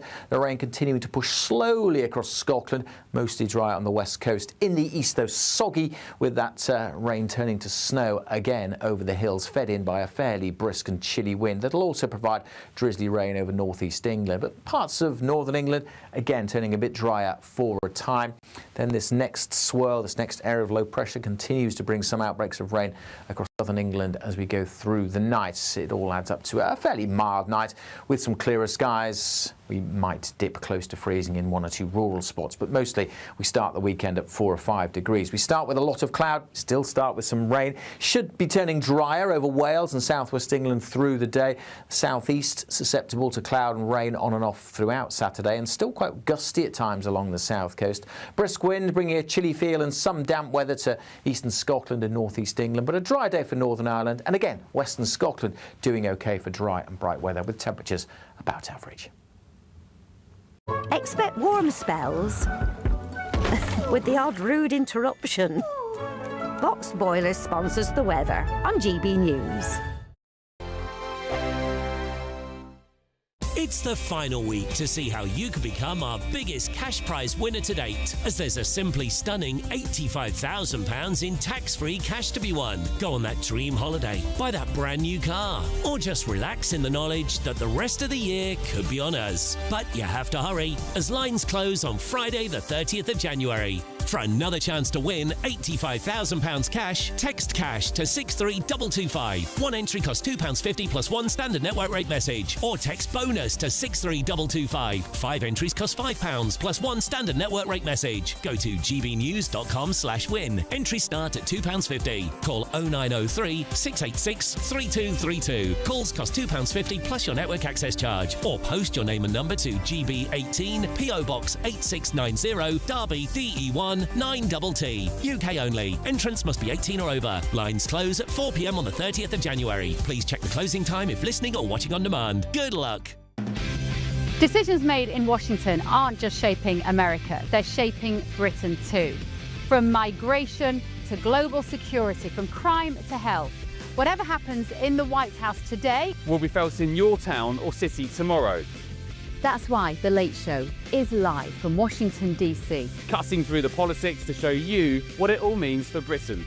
The Late Show live every night at midnight. Only on GB News, Britain's news channel. Exciting news. Every Friday, my Patrick Christie's Tonight Show is going to have a twist to it. We're welcoming some special guests. You. That's right, on Fridays I'm going to be doing my show in front of a live studio audience, because this show is about you and what you have to say. It's going to be the same big debates, same big topics, same big opinions, but every Friday night at 9 p.m. you are invited to come on down to Patrick Christie's Tonight to be a part of the action. Only on GB News, the People's Channel, Britain's news channel. At GB News, we love to hear from you, our loyal community. So drop us a line at gbnews.com/yoursay. There you can talk to each other and also to the presenters live on air.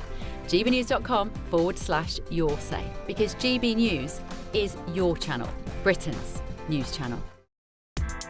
Join me, Nana Akweer, for an informative, interactive news programme with a difference. It's fun. No, he didn't say that, Dave. I'm so surprised. I think there's an element of truth to that. Join me from 3 p.m. every weekend, only on GB News, Britain's news channel. In the GB Newsroom, we bring you the news as it happens. With our team of dedicated journalists across the UK, we're ready to keep you up to date with what's happening every half an hour, every single day. Bulletins here on GB News, the People's Channel, Britain's news channel.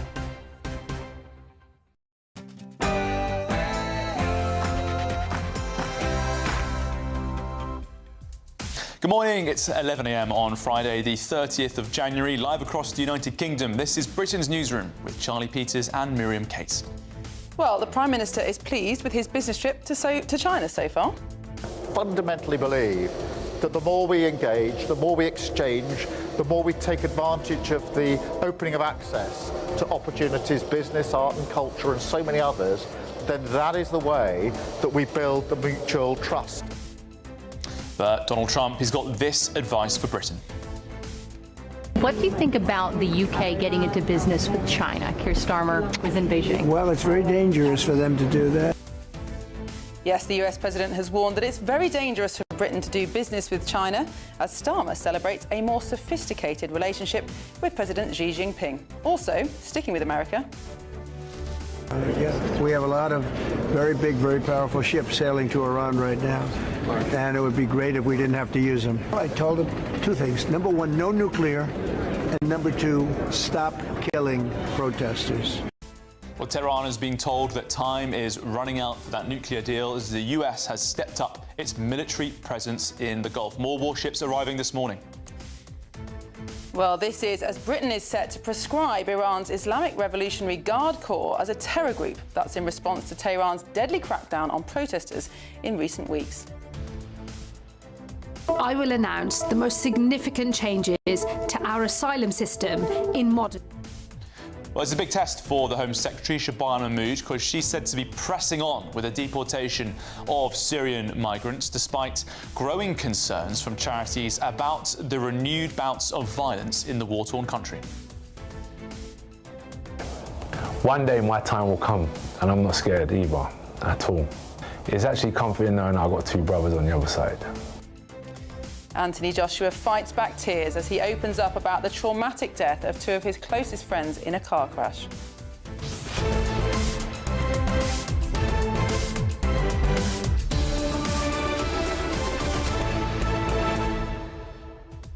Charlie, it was really interesting to hear about the plan of the Spanish Prime Minister Pedro Sanchez to give nationality status to 500,000 or possibly more illegal immigrants. I mean, it hugely changed Spain's population permanently, but what would it do to European politics? I'm actually a little bit almost regretful that we did that story, because I'm worried that some people watching in the Home Office and beyond might have got a few ideas, having seen the great strategy that the left in Spain is running to allow illegal migrants to stay and then to make people on the right more scared about the so-called far-right Vox. It's a tricky strategy going over there, but I suppose our electoral system is different. Do you think we're on 24 hours a day in Labour HQ? They're watching, absolutely. Of course they are. But we are going to be talking more later on in the programme about the EU-wide response to immigration. It's really interesting to hear how Brussels don't care about Spain legalising all these illegal migrants, but they very much crack down on countries that want to secure their borders. Being consistent. Absolutely. And I actually, I mentioned potentially the left in Britain learning from this Spanish move. Boris Johnson and Nadhim Zahawi, the two big figures in British politics who have called for it, both on the centre-right. So it was quite a long time ago. It's not left my memory, at least. Well, perhaps they've changed their mind now, who knows. Get in touch, let us know what you think about that plan, gbnews.com/your say. Do you think it could come to Britain? But first, here's the news with Sophia Wensler.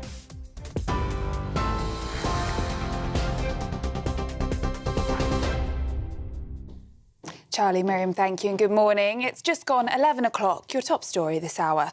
Donald Trump has said it was very dangerous for the UK to do business with China as the Prime Minister arrived in Shanghai on the third day of his visit to the country. Sir Keir Starmer has secured a visa-free travel deal with China during his trip, a move the government says will boost trade and business links.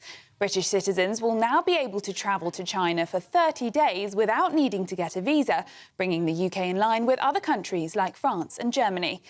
In talks with President Xi Jinping, Zakir said the UK wants a more sophisticated partnership, while China said it was ready to develop a consistent strategic relationship. This is the first time in 8 years that a British Prime Minister has been here on Chinese soil. 8 long years, a historic occasion, and we can feel that already. We've had key bilaterals yesterday with President Xi and also Premier Li. Very warm, very good meetings. Just the level of engagement that we hoped for on behalf of both of our countries to develop that comprehensive and strategic partnership that is both long-term and consistent. Meanwhile, Shadow National Security Minister Alicia Kearns told GB News she would be disappointed if she were Sir Keir Starmer. Never been to China, sadly, and I won't be going anywhere in the short term. But if I was Prime Minister, I'd be pretty disappointed with this, because essentially he's gone out there with a begging bowl to try and solve his self-inflicted economic woes. He's come back with so very little. But what he has done is send a very clear message to the Chinese Communist Party that they can just crack on with the hostile acts that they've been conducting against our country. And there'll be not only no repercussions, but actually they'll get a propaganda coup in the British Prime Minister walking down red carpets over in Beijing. In other news now, the UK is reportedly set to follow the EU by introducing new terror-style powers to ban Iran's Islamic Revolutionary Guards Corps.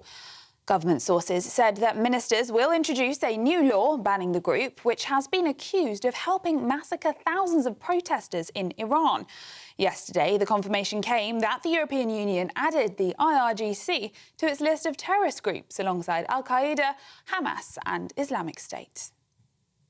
Now, 2 army officers have been charged over their conduct in the case of 19-year-old gunner Jaisley Beck, who was sexually assaulted and then took her own life. Former Sergeant Major Michael Webber was jailed for 6 months for sexually assaulting gunner Beck, who was bombarded with messages by another senior colleague before taking her own life in 2021. An inquest into gunner Beck's death later found that the incident and the Army's failure to take appropriate action more than minimally contributed to her death. It is understood Major James Hook and Colonel Samantha Shepherd will face a court-martial over their actions relating to the 19-year-old who was found hanged in her barracks in Larkhill Camp in 2021. 2 men have been arrested in connection to the illegal dumping of thousands of tons of rubbish by a river in Oxfordshire. The mountain of rubbish dumped on a site between the River Cherwell and the A34 is estimated to have been at least 60 metres long, 15 metres wide and 10 metres high. It has provoked widespread outrage and was declared a critical incident by the Environment Agency. The agency said a 69-year-old man was arrested at a property in Andover and a 45-year-old was arrested in Slough, both for alleged environmental and money laundering offences. And the BBC has been urged to abandon tick box diversity casting in its dramas following a major independent review commissioned by the Broadcasters Board. The report found that some ethnic minority roles are being forced into unsuitable settings, such as period dramas. The authors argued that current representation methods create pressure for a, quote, smattering of diversity in every programme, which can lead to inauthentic portrayal. The review suggested that commissioners should feel comfortable producing all-white programmes, just as they create all-black series such as Mr. Loverman or I May Destroy You. Those are your latest GB News headlines. I'll have more for you in half an hour. Cheers Britannia Wine Club proudly sponsors the GB News Financial Report. And here's a quick snapshot of today's markets. The pound will buy you $1.3743 and €1.1536. The price of gold is £3,700 and 35 pence per ounce. And the FTSE 1000's at 10,017 points. Cheers Britannia Wine Club proudly sponsors the GB News Financial Report. For the very latest GB News direct to your smartphone, sign up to News Alerts by scanning the QR code or go to gbnews.com/alerts.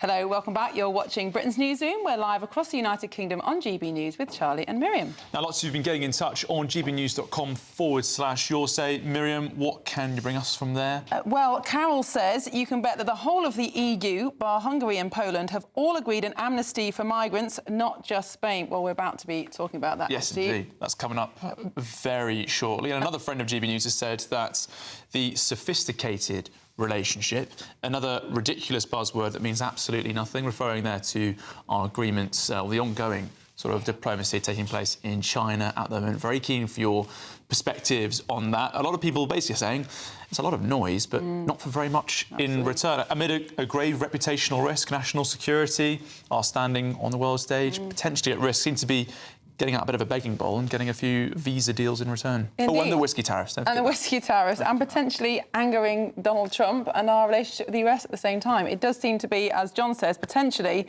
a total waste of time. But we did hear from a UK-China businessman who's involved in promoting relations between the two countries, saying this is just an introduction. This is a warming up, that more could come down the line, have to take these first steps to start that. And perhaps Britain could have more of an influence in Beijing on those issues if there is a closer relationship. I just think that's naive. We had Chloe Chung yesterday on the programme, who's a Hong Kong activist. She's got a bounty on her head here in the UK from the Chinese government. She's saying that the idea that the Chinese want an equal partnership is for the birds. They want Britain to be dependent on China. They want to... this is part of their big industrial strategy to become dominant. There we go. Right, 10 minutes past 11, and let's turn our attention to immigration, because the Home Secretary, Shabana Mahmood, back in November, she announced those stricter asylum reforms inspired by Denmark, and she's said to be pressing on with those plans, particularly in Syria, despite some fresh pushback from charities. Well, it is a point of contention over the situation in Syria because there is violence there. And so there are calls on the government to give Syrians temporary leave to remain in the UK with that ongoing conflict. Well, the Executive Director for the Migration Research Institute, Victor Marsai, joins us now. Thank you very much for joining us this morning. Victor, what do you make of the pressures that Shabana Mahmood is facing today from some charities, from some NGOs? We heard a human rights lawyer on the programme earlier today saying this resurgence in violence in Syria means deportations should not go ahead. Yeah, thank you very much, and good morning. Yeah, we can see now in Europe a big struggle for the spirit of the continent, whether we are ready to open the borders or try to combat against illegal, in many cases, even legal immigration, because we know very well that, for example, in the case of the UK, legal immigration is causing a lot of tension, as also in different parts of the continent. So, in general, our approaches, I mean, the Migration Research Institute and other institutes in Hungary, which we declared also in a joint report titled Taking Back Control, that it seemed that in the last 10 years, the European Union failed to address the challenges, even if the European Union is considering a common asylum policy, and the new Migration and Asylum Pact will be introduced in this June.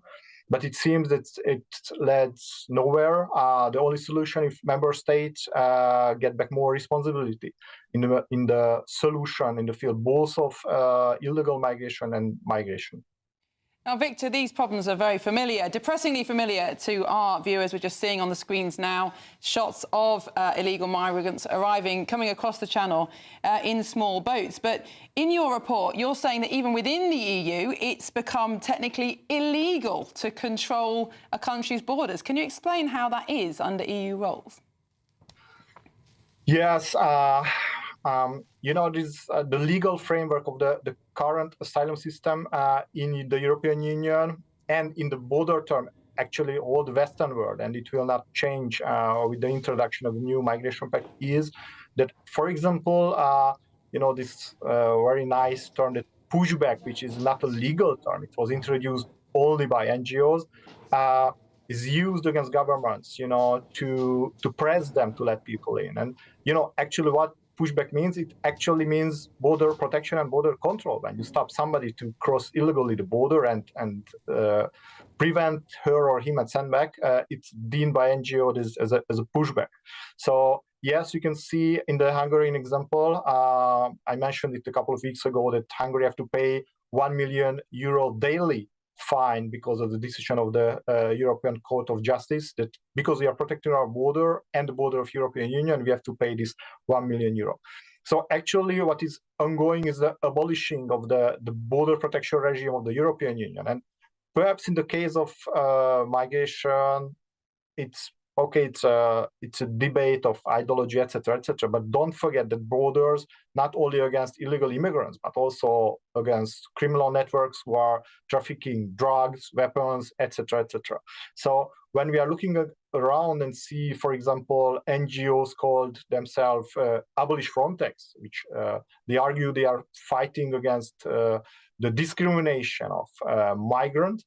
And the hurt of the rights, actually it means that they want to abolish the system which is protecting also against drugs and weapons. Now, what do you think can be done pragmatically within the UK? We've got a graphic from your report, actually, that shows how few migrants are returned, even if they fail their asylum claims. Only around 25% are actually returned to their home country. Clearly, there's an enormous pull factor for people to come into the EU if they know there's such a low chance of them being sent back home.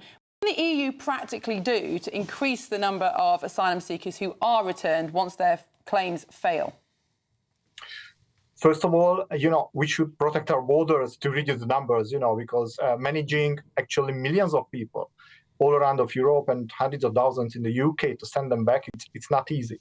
But the message is very important as well, until the point where the UK and the European countries saying, yeah, we should deport people, but it's complicated. Look at what's happening at the United States with ICE operation in Minnesota. We don't want bad pictures, which can be the reputation of the government. Until this point, we can't solve this issue. So there is a sentence that ICE is not nice in the United States. So deportation is always a tough thing. But if you would like to protect our nations and our sovereignty, we have to be sometimes tough.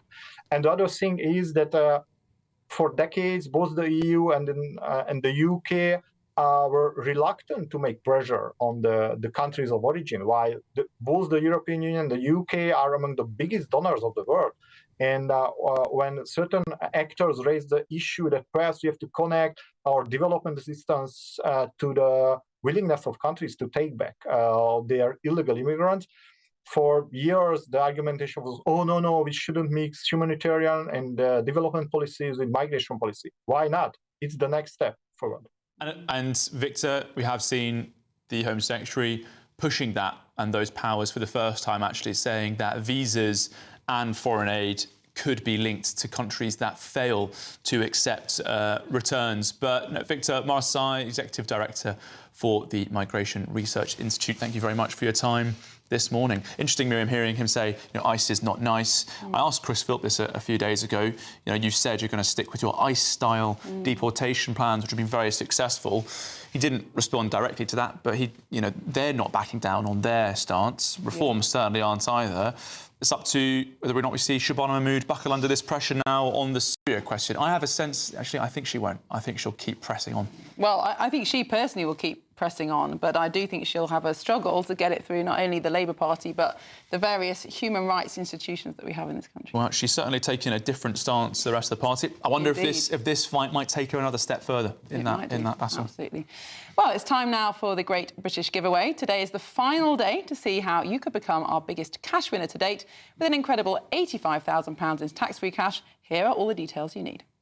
There's just a few hours left to see how you could win, as our biggest cash prize to date is up for grabs, an incredible £85,000, and it really could be yours. That's tax-free cash to spend all throughout 2026. Enough money to make this year your best year ever. Just one entry could secure it. But you have to hurry, as lines close at 4 p.m. today. For another chance to win £85,000 cash, text cash to 63225. One entry costs £2.50 plus one standard network rate message, or text bonus to 63225. 5 entries cost £5 plus one standard network rate message. Go to gbnews.com/win. Entries start at £2.50. Call 0903 686 3232. Calls cost £2.50 plus your network access charge, or post your name and number to GB18 PO Box 8690 Derby DE1 9TT. UK only. only. Entrance must be 18 or over. Lines close at 4 p.m. on the 30th of January. The winner may be contacted live on GB News, week commencing 9th of February. Please check the closing time if listening or watching on demand. Good luck.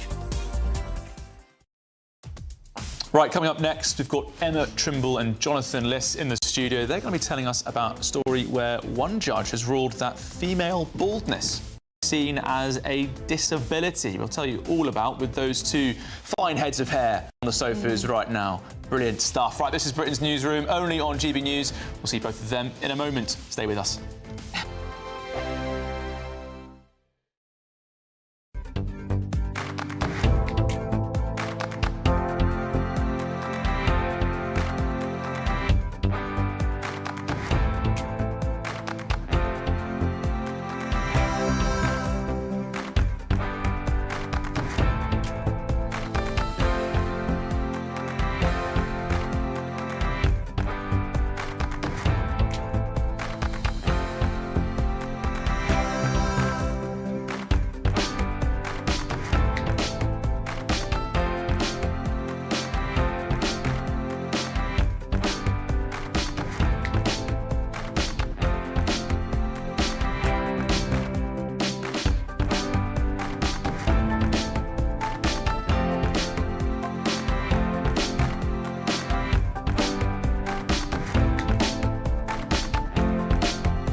Mornings don't have to be tiresome, especially if you have the right company. Wake up to news as it happens, opinion and debate, and of course, a little bit of entertainment too. Because when the kettle's on, we're on. That's Breakfast on GB News, a show worth waking up for. Every morning from 6 a.m. Only on the People's Channel, Britain's news channel. We'll spread the news, you spread the word. From the school run to the home run, watch a new show for all of Britain. He can say whatever he wants. A straight talking show where all voices are heard. And, you know, when are we going to stop talking about smashing the gangs and actually do it? With the stories that matter from every part of our country. There's a bit of a crash landing there for your Chancellor. Bold, fearless and standing up for you. That's me, Martin Daubney, 3 p.m. till 6 p.m, weekdays, here only on GB News. The People's Channel, Britain's news channel. Westminster's full of talk, but out here, it's the real world. Am I allowed to talk now? No, that's it. This is where it matters, real people and real lives.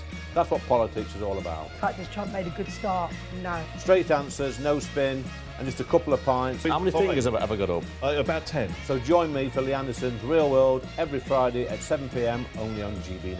The People's Channel, Britain's news channel.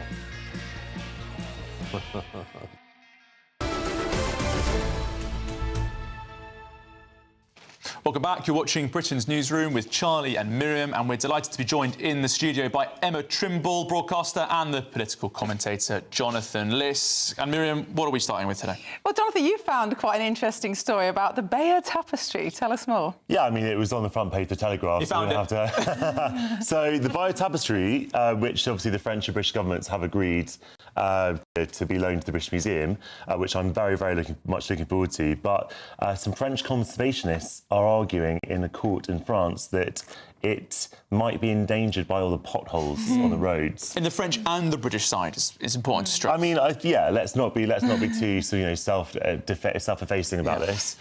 France also has a pothole problem, and so they're saying that it's not worth the risk. And I think that, Emma, you have some sympathy with that. You were saying to I me do. before. This is the only time you will ever see me siding with the French. I would love to see the Bayer Tapestry come here. I've never seen it before. I think it would be really special to have it here in the UK. However, as somebody who had myself previously set up heritage campaign group. I have sympathy with these French campaigners because if I were them and the Bayeux Tapestry were in England and we were talking about loaning it to France, and there was even the slightest chance that a single thread might be damaged by the poor quality of the roads, I would be hell for leather campaigning to stop it from travelling. So I have a lot of sympathy with them, and I actually think that anybody who wants to see the Bayeux Tapestry is the sort of person who cares about it, wants it to be preserved in posterity. If there's any chance that it will be damaged in any way, I don't think it should travel. Well, there is an £800 million but money, it's irreplaceable. Look, the thing is, though, that museum curators and conservationists are really, really good at what they do, and they transfer the most precious and valuable and fragile artworks to different museums around the world, day in, day out. So I trust that they know what they're doing. I've seen the Bayeux Tapestry in Bayeux. It's absolutely amazing. They're building a new house for it, a new museum, and in the meantime, it's it should come back to the place. Where it was, I think, actually, they say that it actually was made here. They say, you say it was in Normandy, now they think it might have actually been made here. I'm glad you've said that, because I always get a little bit cheesed off by the term Bayeux Tapestry, because it's not a tapestry, it's an embroidery, and it was probably made in Kent. I call it, it's the Canterbury embroidery. That's what we should be calling it. It's like that to be one of your particular pedantries there. I only let out a few of them, trust me. My diary is full of these I'm such a Battle of Hastings geek as well, because I did medieval history at school, and I was taught by one of the leading exponents or leading experts of the Bayeux Tapestry. Dr. Lawson, if you're watching, probably not, but still remember you. Thanks for your hard work. On the Kentian embroidery and all preparation he Send it on a small boat, I think. That would be much more fitting. Oh, you got that in. I did. There you go. I've been waiting for about 5 minutes to get that one in. Well, shall we move on to a different story? Equally serious story. Judges rule that baldness is a disability for women. Tell us about this, Emma. So this story, actually, without getting stuck in the weeds of it, is to do with VAT, whether or not there should be VAT on wigs. But, of course, baldness in women is often caused by some kind of health issue, whether it's cancer treatment or alopecia or whatever. So it might be coming from some kind of disease or some kind of disability, but it isn't itself a disability. And so I really think that it's ridiculous that there are some, like the whole debate about whether Jaffa cakes are biscuits or cakes, whether they should have VAT on them. If biscuits don't have VAT on them, I think something like this, you shouldn't have to say that baldness is a disability for the government to be able to say, we're just out of mercy not going to put VAT on this, because wigs are very expensive, so you're making them even more expensive. But that doesn't mean that you should have to say something which isn't true legally, which is that baldness is a disability. I think it's not a disability per se for women, but it certainly causes a lot of distress, and you could argue that these wigs are a necessity, and as such, I don't think they should have VAT put on them. So it'll be interesting to see what the court decides. Lots of people wear wigs even if they haven't been affected by baldness. I'm told reliably that there can be an issue with regularly doing your hair for perhaps the role of being a TV presenter. And so perhaps... It is real, just before I'm attempted by a wig. I just go ginger for the day. If I just turned up at work one day with a new barnet and just pretended that nothing had happened, should we run that? The VAT, though, Jonathan, I couldn't possibly run it. Purple or blue hair, I think you should give it a try. That'd be far too... He's a former Marine, isn't he? It's far too wet. No, don't be ridiculous. Not smart enough to be a Marine. Right, shall we go to the Telegraph now? Speaking of medieval behaviour and tapestries and embroideries, there is a revolt over cancelled elections, isn't there, Jonathan? Councillors are revolting because of the 4.6 million people who are no longer going to get the opportunity to vote. Yeah, so we talked about this in the past, and this has been described as a Labour stitch-up, but actually a lot of the councils affected are Tory-run ones, including Norfolk, where the people have been resigning.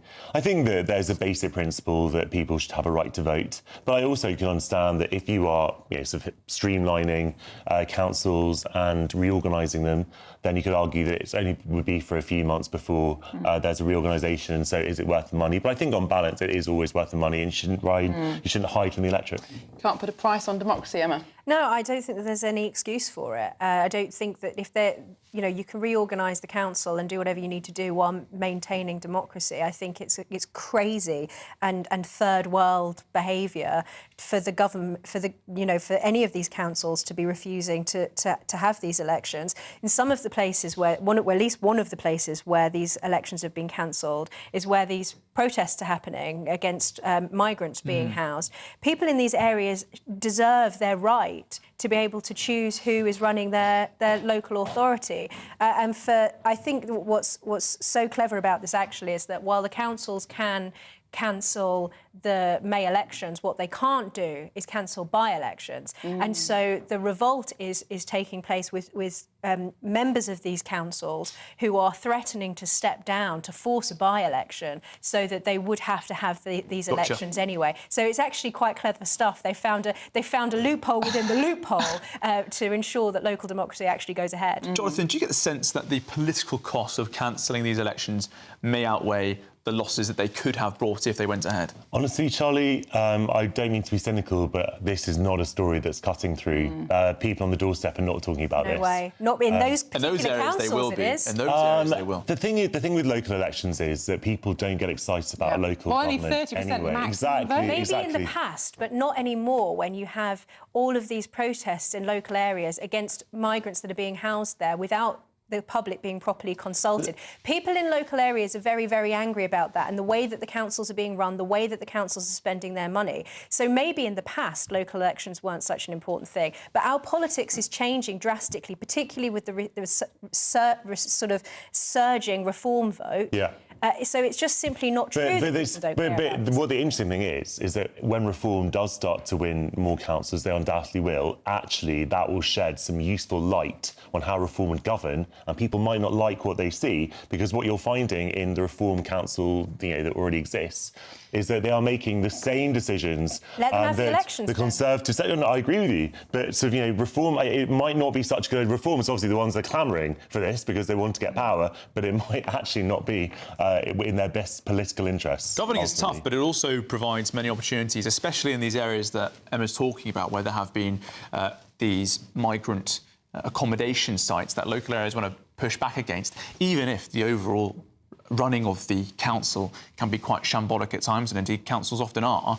The opportunity to push that issue, which is still the number one issue when you look at the subjects that engage the public the most, that would be seen by reform as a major strategy, and one they're losing out on right now. But then this is also goes into NIMBYism in this whole debate anyway, because when they say we don't want them in hotels, we want to house them in military. It's not NIMBYism because they don't want them in anyone's backyard. Yeah. Well, if you they don't want them to be here. They have to be housed somewhere while they're here. And so what you now have is people saying, no, I don't want them in this sort of military facility that's in my area either. You know what? I think from the perspective of people living in these areas, it's a failure of democracy on every level.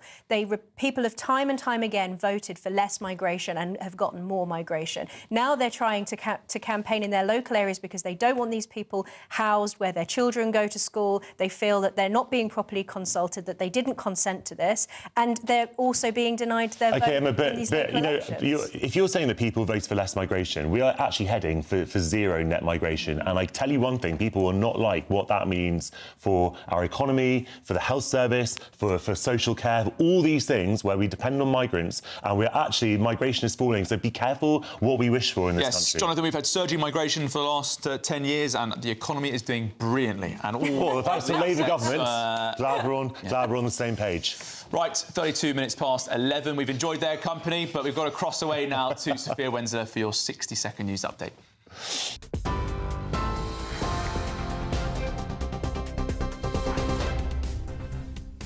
Charlie, Miriam, thank you. Your headlines at 11:33. Donald Trump has said it was very dangerous for the UK to do business with China as the Prime Minister arrived in Shanghai on the third day of his visit to the country. Sir Keir Starmer has secured a visa-free travel deal with China during his trip, a move the government says will boost trade and business links. The Kremlin says Vladimir Putin has agreed to halt strikes on Ukrainian cities until the 1st of February. Meanwhile, Zelensky has confirmed that there were no overnight Russian strikes on Ukraine's energy sector. The UK is reportedly set to follow the EU by introducing new terror-style powers to ban Iran's Islamic Revolutionary Guards Corps. And millions of low-income families will continue to receive £150 off their winter energy bills after the government confirmed its warm home discount will remain for the rest of the decade. Those are your headlines for now. I'll have more news for you at the top of the hour. Tune into GB News Radio wherever you are. Online, on DAB digital radio, on TuneIn, on Radio Player, on Nation Player and on your smart speaker. Just say, play GB News.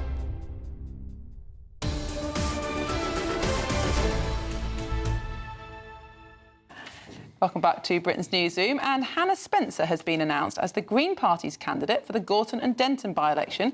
That's likely to take place on Thursday, the 26th of February. By-election, of course, was triggered after the resignation of the Labour MP, former Labour MP, Andrew Gwynn. Now, local campaigner Jackie Piercy has been announced as the Liberal Democrats candidate, and Matthew Goodwin was announced on Tuesday as the Reform UK candidate. And the Workers' Party have also announced their candidate as Shabazz Sarwar. Labour set to announce their candidate on Saturday. The Conservatives have not yet confirmed when they will make their announcements, but of course we will bring the reminder of those announcements in the days to come. Well, lots more coming up. Ofsted finds that a school which uninvited the Jewish MP Damien Egan is inclusive. We'll have all the details. This is Britain's Newsroom on GB News. Yes, it's time for your latest weather update from the Met Office here on GB News. More wet weather coming into the southwest. Rain and hill snow across parts of eastern Scotland and northeast England. Something a bit drier and brighter in between, but we've got more low pressure systems gathering out and pushing their wet weather further north. It's been a soggy morning for many. Still got a Met Office yellow rain warning in place for Northern Ireland and for southwest England, where the winds are also whipping up now. So wet and windy here, then something a bit drier over the Midlands, North Wales, maybe even seeing some sunshine here, but staying dull and damp over northeast England and much of eastern Scotland, where there's more snow over the hills. Quite a cold feel here with the winds coming in from the North Sea. May reach double digits in the south and southwest, but again, not feeling all that mild because of the wind and the rain. Of course, any rain falling with the saturated ground potentially causing further flooding. The wet weather continues to feed in off the North Sea into eastern Scotland. Generally dry and bright in western Scotland. That's the place to be. And it is turning drier through this evening across Northern Ireland too. A drier end to the day over northern England, but further south, that next zone of wet weather coming in. As I mentioned, Met Office yellow warning in place for the southwest. Gusty winds, further heavy outbreaks of rain here. Could get quite heavy, the rain too, over parts of South Wales, especially Pembrokeshire, during this evening. So that's another area we need to watch. The zone of rain tracks northwards, further heavy showers following behind as we go through the nights. All the cloud and rain keeping the temperatures up.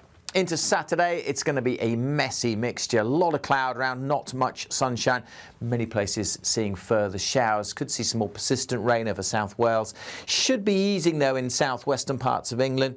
We'll see showery rain on and off across the Midlands and turning wetter through the day across the southeast. The northeast of Scotland stays soggy, but a drier day for Northern Ireland. And again, western Scotland may see some sunny spells. Bye for now.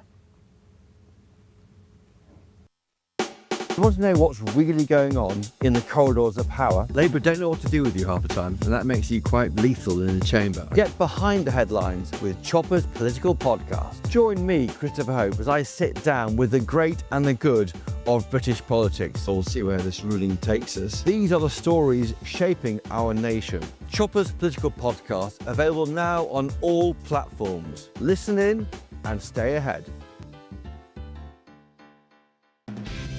Decisions made in Washington aren't just shaping America, they're shaping Britain too.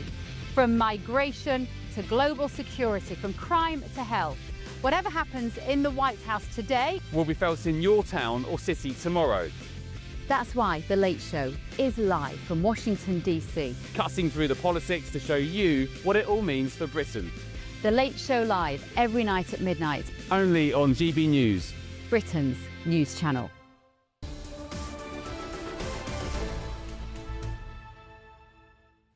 Welcome back. It's 11:38 and you're watching Britain's Newsroom with Charlie and Miriam.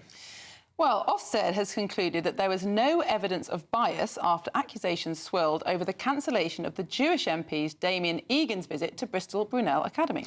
Now, this incident occurred in September after the Cabo Learning Federation postponed the visit, prompting an investigation over potential intervention from pro-Palestinian activists. Well, I think we can speak to the political correspondent with the Jewish Chronicle, Lauren Bell-Cross. Now, Lauren, good morning to you. What have you uncovered in this story overnight? Well, thank you for having me, Charlie. I think what we've uncovered is that in the course of their investigation, Ofsted didn't actually speak to Damien Egan, the MP who was prohibited from speaking at this school in his local constituency. Now, let's sort of rewind a little bit and see what happened here. So earlier this month, Steve Reed, the community secretary, referenced an incident at a conference where he revealed that a Jewish colleague had been banned from a school in his local patch. He was very outraged about this. Subsequently, it transpired that this was Damien Egan. And we then, as journalists, uncovered posts on social media from the local National Education Union branch in which they boasted about the fact that he'd been blocked. And they said the visit had been cancelled after concerns were raised by the NEU trade union staff group, parents and local constituents. Now, the Prime Minister earlier this month at PMQs as well promised tough words and tough action, as did the Education Secretary, Bridget Phillipson. He said, the Prime Minister, we will be holding those to account who prevented the visit to this school. Now, Ofsted's report effectively gave the school an all clear. It said they had no evidence of bias at the school. And their mission statement on this was, I think, quite a lot of people found quite bizarre, because they said, even though their investigation was prompted by the fact that Egan's visit may have been postponed due to coordinated pressure from staff and external groups, their report specifically says that the specific decision to postpone the MP's visit was not the subject of investigation. Well, that seems quite bizarre to a lot of people who will say, well, if this was prompted, but if this incident prompted you to investigate it, what are you doing about it? Why haven't you sort of looked into what seems to be a core issue of staff potentially at this school boasting about blocking an MP for visiting, they claim, for being for his pro-Israel views, which, as I say, a lot of people think is quite suspect. Now, Lauren, GB News did reach out to Amanda Spielman, who is the former head of Ofsted, and she said about this issue that it's a national problem, that no one has the powers, the tools and the budget to investigate a concern like this properly. Ofsted doesn't. Many people think it should. But even if it did, the people doing the investigations would have to be knowledgeable about the specific issues and courageous to step into such a politicised arena. And she goes on that she says that there is a worrying lack of recognition of anti-Semitism in the education sector, especially when it's cloaked in activism. Do you think that Ofsted actually do have the power, the tools or the knowledge to investigate an incident like this?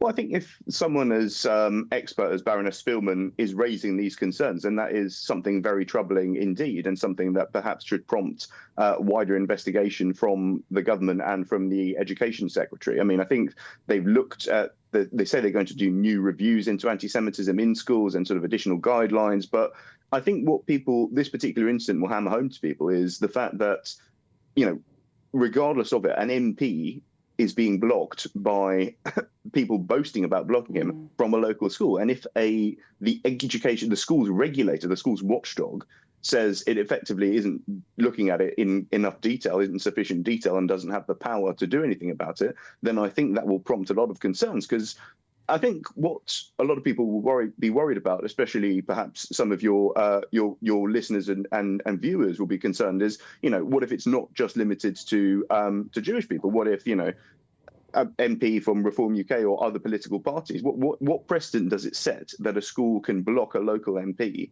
for the political views they hold? And frankly, the fact that we're even discussing the fact that Damien Egan was prohibited because of his pro-Israel views, his partner is Israeli, and we have previously reported about the fact that he requires extra security, has been offered extra security because of activists targeting him over the fact his husband is Israeli. And I think that is quite shocking. And the fact that we have just accepted that, we just accept that that is an okay thing that happens to a member of parliament in this country, is, I think, appalling. OK, Lauren Bell-Cross, we'll come back to this story later, but thank you very much for your time this morning. Let's go live now to Shanghai. The Prime Minister, Sir Keir Starmer, is speaking to Chinese and British businessmen and a delegation there. We've had really productive bilateral meetings, including with President Xi, and we were able to open up opportunities for both of our countries and resolve issues between us. And that is already reflected. We've got a fantastic delegation with us from the United Kingdom. We've got about 80 of the best businesses and cultural organisations in Britain, and they're all here in this room this evening. And already I think the atmosphere has changed. The opportunities are opening up, and that's the great prize of engagement. And it's not just business engagement, it's also cultural engagement and the creatives. And we've got, even if you just look around the room, we've got Burberry, we've got the Brompton Bike over here, we've got Jellycat there, by the way.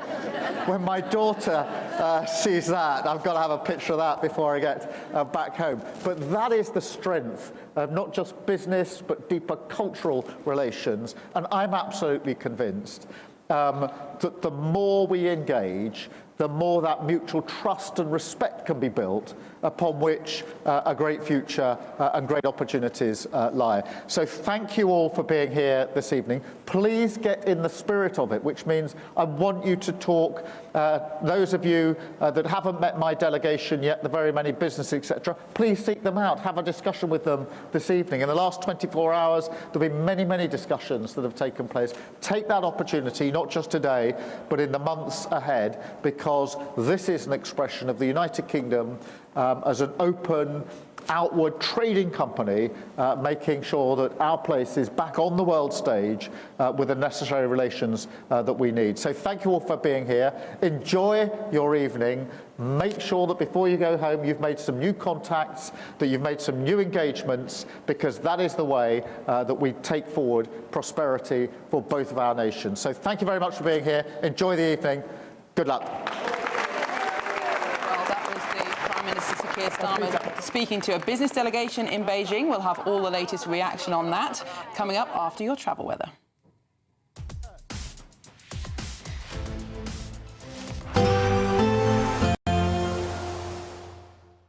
You're looking happy. Well, the forecast looks good. So you've sorted the travel insurance then? All Clear Travel Insurance sponsors GB News Travel Destinations Forecast. Plenty of heavy rain over the central Mediterranean through the next few days. More rain heading into Portugal as well, and generally fine and sunny conditions across the Canaries. A drier day in Portugal on Saturday, but we are going to see more rain coming in here Sunday. There's the heavy rain from an area of low pressure across the central Med, looking very wet for Sardinia and Sicily, where it'll also be quite gusty. Some sunny spells for the Greek islands on Saturday, but we'll see some showers heading in here on Sunday. All Clear Travel Insurance sponsors GB News Travel Destinations Forecast. I'm Michelle Dewberry, this is Jubes & Co with you. Hello everyone, Patrick Christie is here. GB News, Britain's news channel. Access the stories that matter to you. Take the GB News family with you on any device. And as long as you have an internet connection. Tune in to GB News, anywhere on the planet or beyond. GB News, the People's Channel, Britain's news channel. No matter the state it's in, this is our nation. Join me, Jacob Rees-Mogg, for a genuine, honest discussion on where we have been, where we are going, and where we are with the people who set the direction. Tune in to State of the Nation every Monday to Thursday, 8 to 9 o'clock. Only on GB News. Bold. They are under no illusion. Ray. Are you a human trafficker? Boundless. I've had enough of the nonsense, and I'm not afraid to say it. Don't get this on the BBC. Every weeknight, I tear through the headlines. The smell of gasoline. Should we be worried about it? From Westminster madness to cultural war chaos. What I'm going to do now is they are throwing things out the car as we speak. Get ready, Britain. Here we go. Patrick Christie tonight, weeknights from 9 p.m, only on GB News, Britain's news channel. At GB News, we love to hear from you, our loyal community. So drop us a line at gbnews.com/yoursay.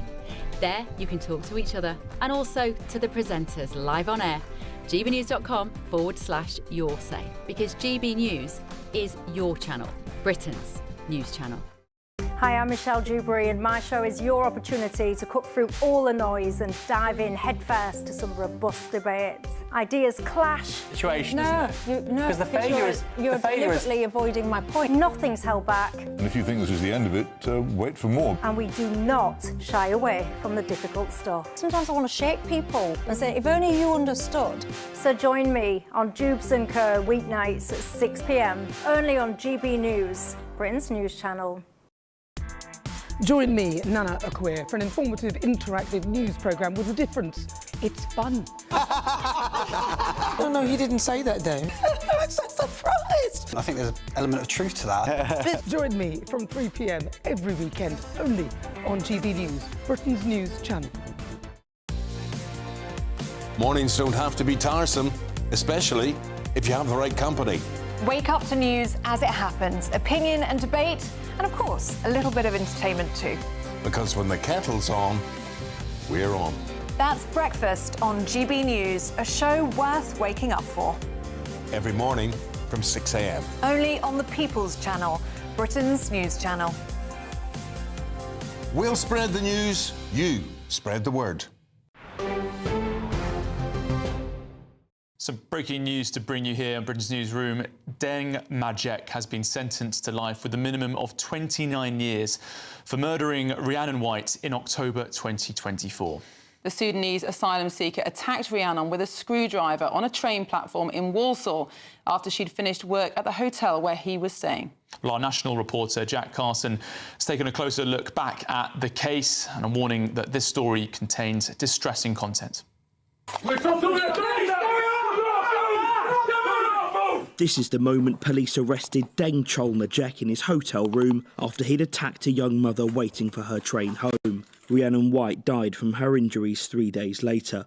Deng Majek, a Sudanese asylum seeker, had been staying at the Park Inn Hotel where Rhiannon worked, cleaning and serving food.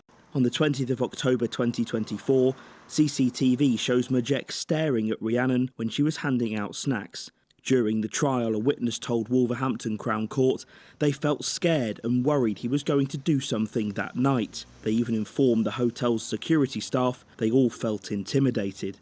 After Rhiannon's shift ended at 11 p.m, she walked across the road to the Bescot train station. Unbeknown to her, Majek had waited outside in the car park and started to follow.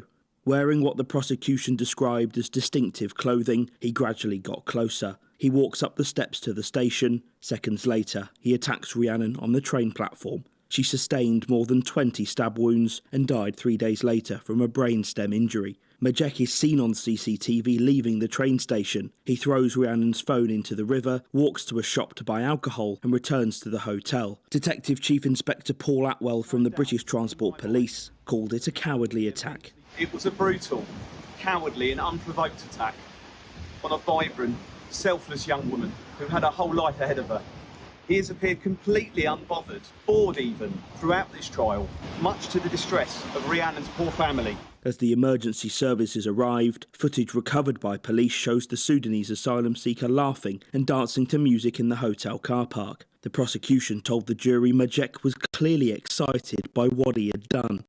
Forensic scientists found Rhiannon's blood on Majek's jacket, trousers, shoes and jewellery. DNA recovered from swabs of his fingernails were also a match for Ms White. Jurors at Wolverhampton Crown Court deliberated for just 2 hours and 5 minutes before reaching a unanimous guilty verdict. Speaking outside court, Rhiannon's sister Alex said they'd seen no remorse from Majek. There is no end to the pain or suffering we have had to endure or continue to experience. On that horrific day, our precious Rhiannon was shown no mercy. Throughout this trial, we have been given no reason as to why he chose Rhiannon, no accountability for his actions, and no remorse. She fought for her life and to save herself from this sick, twisted, and cowardly human. Rhiannon White was a mother, an auntie, a sister, and a daughter whose life was taken in the most horrific way. Jack Carson, GB News. A horrific story and such bravery from Alex White, Rhiannon's sister there, saying also that her family was handed a life sentence in October 2024 when that murder happened. Well, that's it from us at Britain's Newsroom. After the break, we've got Good Afternoon Britain with Tom and Dawn.